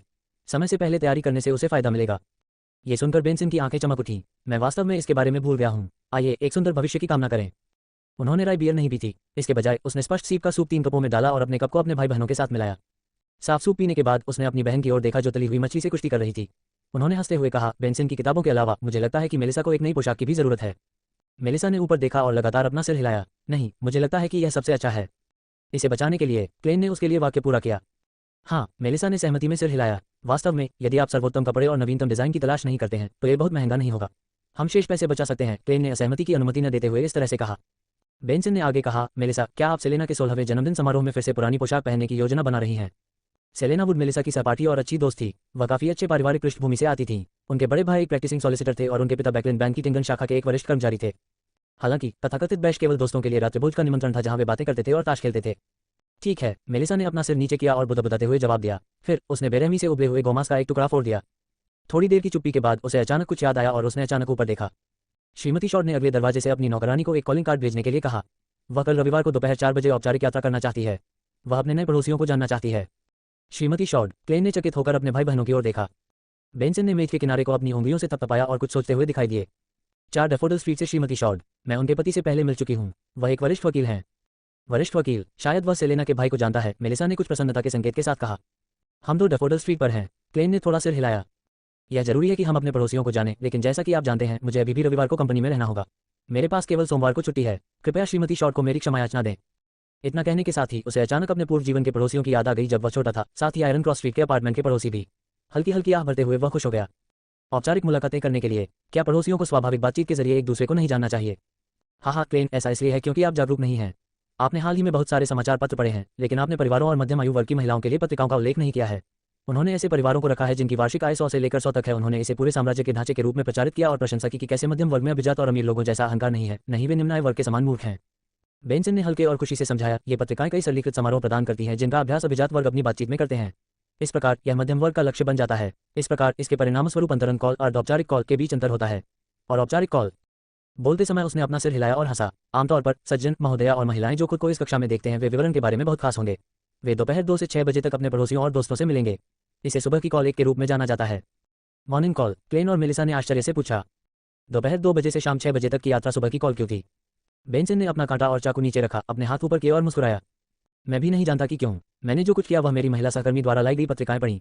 हाँ, शायद ऐसा इसलिए है क्योंकि वे कॉल करने के लिए अपने सुबह के गाउन पहनते हैं। मॉर्निंग गाउन औपचारिक पोशाक का एक रूप था जो मास के दौरान पहना जाता था या सभाएं बाद में इसे दिन की औपचारिक पोशाक माना जाने लगा जो शाम के समारोहों की औपचारिक पोशाक से अलग थी। ठीक है, दोपहर में कुछ अच्छे कॉफी पाउडर और चाय की पत्तियां खरीदना याद रखें। श्रीमती स्मिलिन से कुछ मफिन और नींबू अंडे के टाट खरीदें। हमें अपने पड़ोसियों के साथ बुरा व्यवहार नहीं करना चाहिए। क्लेन ने हंसते हुए अपनी बची हुई ब्रेड को मीट सॉस में डुबोया, कुछ आलू उठाए और अपने मुंह में डाल लिए। अगली सुबह रविवार की सुबह थी। क्लेन ने घटिया चाय का आखिरी कॉल खत्म किया, अखबार नीचे रख दिया और अपनी आधी टोपी पहन ली। अपनी चांदी जड़ित काली छड़ी उठाकर वह चुपचाप दरवाजे से बाहर निकला और एक सार्वजनिक गाड़ी से जॉर्डलैंड स्ट्रीट की ओर चला गया। उसने रोजन का अभिवादन किया जो अपनी रात की ड्यूटी खत्म करने के बाद ब्रेक रूम में सोने की योजना बना रही थी। इसके बाद वह बेसमेंट में चला गया। एक कोने में मुड़ने के बाद उनकी मुलाकात नाइट हॉक सदस्य स्लीपलेस रॉयल रीडिंग से हुई। वह एक ठंडी महिला की तरह लग रही थी। उसकी बाहें लंबी और पतली थीं जो बड़ी बड़ी आंखों के ऊपर बैठी थीं। उसके बाल रेशमी चिकने काले थे। गुड मॉर्निंग मैडम रीडिंग, क्लेन ने मुस्कुराते हुए अभिवादन किया। रॉयले ने उसे देखने के लिए अपनी गहरी नीली आंखों का इस्तेमाल किया और बदले में अनजाने में सिर हिलाया। दोनों तेजी से एक दूसरे के पास से गुजरे तभी रॉयल रुकी और अपनी आंखों को आगे की ओर झुकाते हुए कहा, अनुष्ठानवादी जादू बहुत खतरनाक चीज है। क्लेन अचंभित रह गया। जब तक वह मुड़ा उसने देखा कि वह वापस जा रही थी। धन्यवाद, वह रॉयल रीडिंग की पीठ पर भौहें चढ़ाकर चिल्लाया। बायां बैंड लेने के बाद वह तुरंत शस्त्रागार के अंदर ओल्ड नील से मिला, साथ ही ब्रेड से भी मिला जिसे वहां नहीं होना चाहिए था। ओल्ड नील ने हंसते हुए कहा, चलो मेरे स्थान पर चलते हैं। मुझे संबंधित सामग्री पहले ही मिल चुकी है। ब्रेड मेरे लिए शस्त्रागार देखने के लिए सहमत हो गया है। क्लेन तुरंत आश्चर्यचकित हो गया। हम इसे यहाँ नहीं कर रहे हैं। ओल्ड नील ने एक चांदी का संदूक पकड़ रखा था और उसे दबा रखा था। यहाँ अनुष्ठानिक जादू का अभ्यास करने के लिए कोई जगह नहीं है। क्लेन ने आगे नहीं पूछा। उन्होंने सड़कों तक ओल्ड नील का पीछा किया और उत्तरी बरो के उपनगरों में एक सार्वजनिक गाड़ी ली। ओल्ड नील की जगह एक बंगला था। इसके सामने का बगीचा गुलाबों, सुनहरे पुदीने और अन्य सामग्रियों से भरा हुआ था। जैसे ही उसने प्रवेश किया, वहां एक कालीन वाला फ्लोर था। वहां 2 ऊंची पिछली कुर्सियां और एक छाता रैक था। फ्लोर के पार एक विशाल बैठक कक्ष था। दीवारों पर हल्के रंग के वॉलपेपर लगाए गए थे। फर्श गहरे भूरे रंग के थे। कमरे के बीच में फूलों की छाप वाला एक छोटा कालीन बिछा था और उसके ऊपर एक भारी गोल मेज रखी थी। मेज के चारों ओर आरामदायक लंबी बेंच, सिंगल सीटर और एक पियानो था। मेरी दिवंगत पत्नी को संगीत पसंद था। ओल्ड नील ने पियानो की ओर इशारा किया और आगे कहा, सोफा और कॉफी टेबल बेडरूम में है। चलो लिविंग रूम में अनुष्ठानिक जादू करते हैं। ठीक है, क्रेन ने सावधानी से उत्तर दिया। ओल्ड नील ने चांदी का संदूक नीचे रखने के बाद हंसते हुए कहा, आइए मैं आपको अनुष्ठानिक जादू दिखाता हूँ। अनुष्ठान का पालन करना और याद रखना सुनिश्चित करें। जैसे ही वह बोला, उसने संदूक से बकरी की खाल का नकली चर्मपत्र निकाला। यह विशेष रूप से बनाया गया था और इस पर काली स्याही से अजीब चित्र बने हुए थे जिनसे एक शांत सुगंध आ रही थी। क्लेन देखता रहा और आखिरकार उसे पता चला कि ओल्ड नील संभवतः आईओयू बना रहा था। जब ओल्ड नील ने संबंधित फील्ड में संख्या 30 और संबंधित पाउंड चिन्ह भरा तो क्लेन मदद नहीं कर सका, लेकिन हैरानी और उलझन से पूछा, मिस्टर नील, आप किस तरह का अनुष्ठानिक जादू कर रहे हैं? ओल्ड नील ने खांसते हुए बहुत गंभीरता से उत्तर दिया, मैं आज 30 पाउंड के उस कर्ज को चुकाने के लिए जादू का उपयोग करूंगा। तुम ऐसा कर सकते हो। मुंह खुला होने के कारण क्लेन की आंखें चौड़ी हो गईं। कॉलिंग कार्ड और सुबह की कॉल के विवरण विक्टोरियन युग में सामाजिककरण के संबंध में तथ्य हैं। क्या वह अपने कर्जदार को मौत का श्राप देने या नकली नोट बनाने की कोशिश कर रहा है? हो सकता है कि मेरे पास समस्या का कोई समाधान न हो, लेकिन मैं इसके बजाय तुम्हें खत्म कर सकता हूँ। क्लेन के मन में सभी प्रकार के विचार प्रकट हुए जब उसने ओल्ड नील को अजीब दृष्टि से देखा। उन्होंने गंभीरता से पुलिस को बुलाने की संभावना पर विचार किया, न कि नाइटहॉक्स को सूचित करने की। ओल्ड नील ने उस पर एक नजर डाली और चिढ़कर कहा, मैं तुम्हारी आंखों में अज्ञानता, मूर्खता और कमजोर और बेशर्म अविश्वास देख सकता हूँ। क्या डन ने तुम्हें मिस्ट्री प्राइज की कहावत नहीं बताई, जो चाहो करो लेकिन कोई नुकसान मत पहुंचाओ? हालांकि यह कहावत गुप्त और दुष्ट मूसा तपस्वी आदेश संगठन से उत्पन्न हुई है, लेकिन मूसा तपस्वी आदेश का मार्ग चुनने वाले बियोडर्स ने अपने अनुभवों के माध्यम से साबित कर दिया है कि यह सही है। जब तक कोई इसका सख्ती से पालन करता है और आवश्यक भय और श्रद्धा दिखाता है, नियंत्रण खोने का जोखिम कम हो जाएगा। इसके विपरीत भी इसी तरह स्थापित किया गया है। मेरे प्रति आपका संदेह मिस्ट्री प्राइज का अपमान है। क्षमा मांगना। क्लेन ने माफी मांगने में संकोच नहीं किया। वह वास्तव में भूल गया था कि डन स्मिथ ने एक बार इस कहावत का उल्लेख किया था। ओल्ड नील वास्तव में क्रोधित नहीं था। पलक झपकते ही वह हंस पड़ा। अफसोस की बात है, बहुत कम प्रवासी दृष्टा बनना चुनते हैं। आपकी मदद के लिए इससे संबंधित कोई कहावत नहीं है, लेकिन मेरे पास सम्राट रोसेले की डायरियां हैं। हाँ, इस कहावत का सख्ती से पालन करने में अभिनय का संकेत मिलता है। क्लेन को अचानक ये विचार आया और उसने सिर हिलाया जैसे कि वह किसी गहरे विचार में हो। ओल्ड नील जारी नहीं रहा। उसने गोल में से फूलदान और अन्य सामान हटाकर एक कोने में रख दिया। इसके तुरंत बाद उसने चांदी के संदूक से एक लाल और काली मोमबत्ती निकाली। उन्होंने समझाया, यदि सामान्य लोग अनुष्ठानिक जादू का प्रयास करते हैं तो उन्हें खगोल विज्ञान के परिणामों का पालन करना होगा या संबंधित मैनुअल पढ़ना होगा। उन्हें उपयुक्त तिथियां और समय चुनना होगा। उदाहरण के लिए, देवी का प्रतिनिधित्व करने वाला दिन वह अवधि जब वह चंद्रमा पर शासन करती है, लेकिन हमारे लिए, विशेष रूप से इस क्षेत्र में अच्छे बियॉन्डर्स के लिए, इसकी कोई आवश्यकता नहीं है। हमारी तीव्र आध्यात्मिक धारणा और शक्तिशाली सूक्ष्म प्रक्षेपण महत्वपूर्ण है। बेशक, यदि आप अनुष्ठानिक जादू के बारे में आश्वस्त नहीं है तो यह सबसे अच्छा है एक उपयुक्त तिथि और समय चुनें।